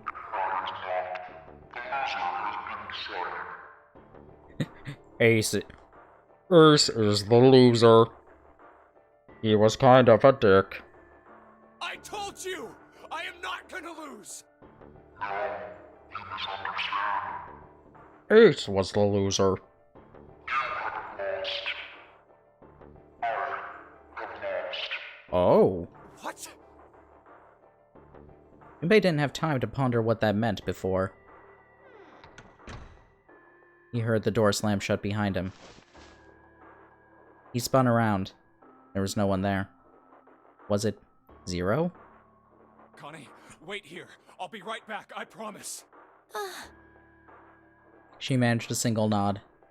Junpei laid her back down gently, and leapt for the door. He yanked it open and shot outside. No one. The hall was empty. There was nothing moving anywhere. Damn it. Where are you? It doesn't matter. I need to get Connie out first. He didn't want to leave Connie alone any longer than he had to, so Junpei turned around and headed back to the chapel.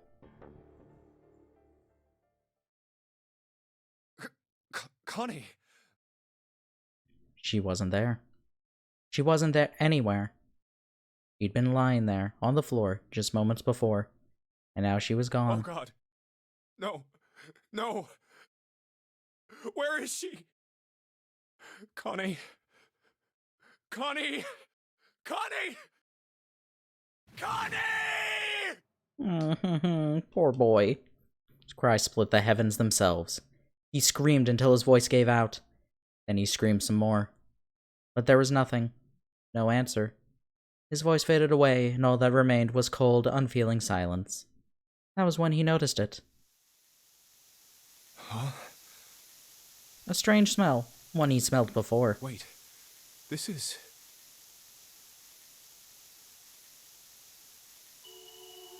white smoke. Same smoke that knocked him out to begin with. 9 seconds later, Junpei's mind winked out.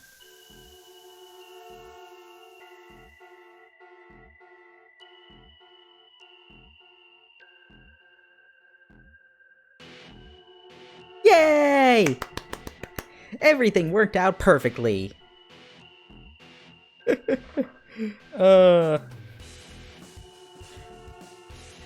I believe that is known as the safe ending, or the zero lost ending. I don't remember all the endings off the top of my head.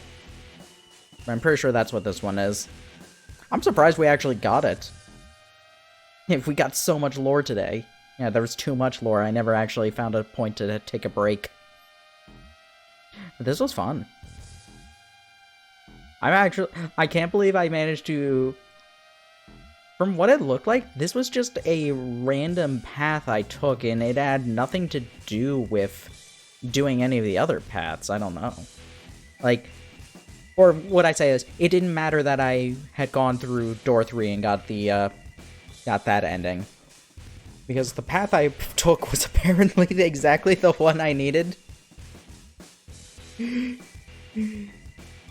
I just did that by chance, which I'm happy with. That was fun.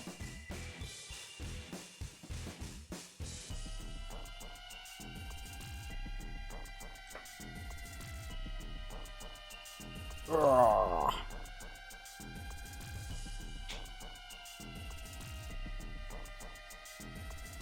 Alright, it's at the end of this credits. The end. Or is it? Chance of loss is not 0.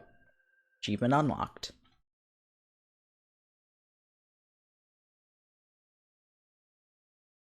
Seek a way out. Seek a door that carries a 9. April 4th, Titanic. Bourdain, is this a dead body? Who do you think did it?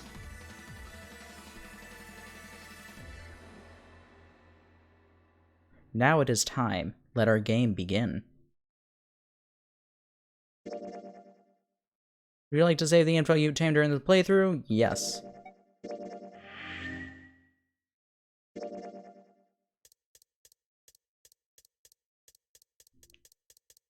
Alright, so those are telling us, like, the keys that we've gotten. And apparently all of these keys unlock that path. I don't know, I don't remember exactly what I need to do in order to get any of the other locks. Well, that's something we can worry about later on. But that's gonna be it for today. I'm still enjoying this game a lot. I'm having fun with this. What a perfect time to decide to switch over to that. Thanks everybody for coming. Tomorrow we will be doing more Mario Odyssey. We'll be back with more 999 on Thursday. And yeah. That should be everything to come up. Thanks everybody for coming. Let's see who's live for us to raid. Who could it be? Who could it be? Who's even live? Oh yeah, Juker's doing Luigi's Mansion. Let's raid him.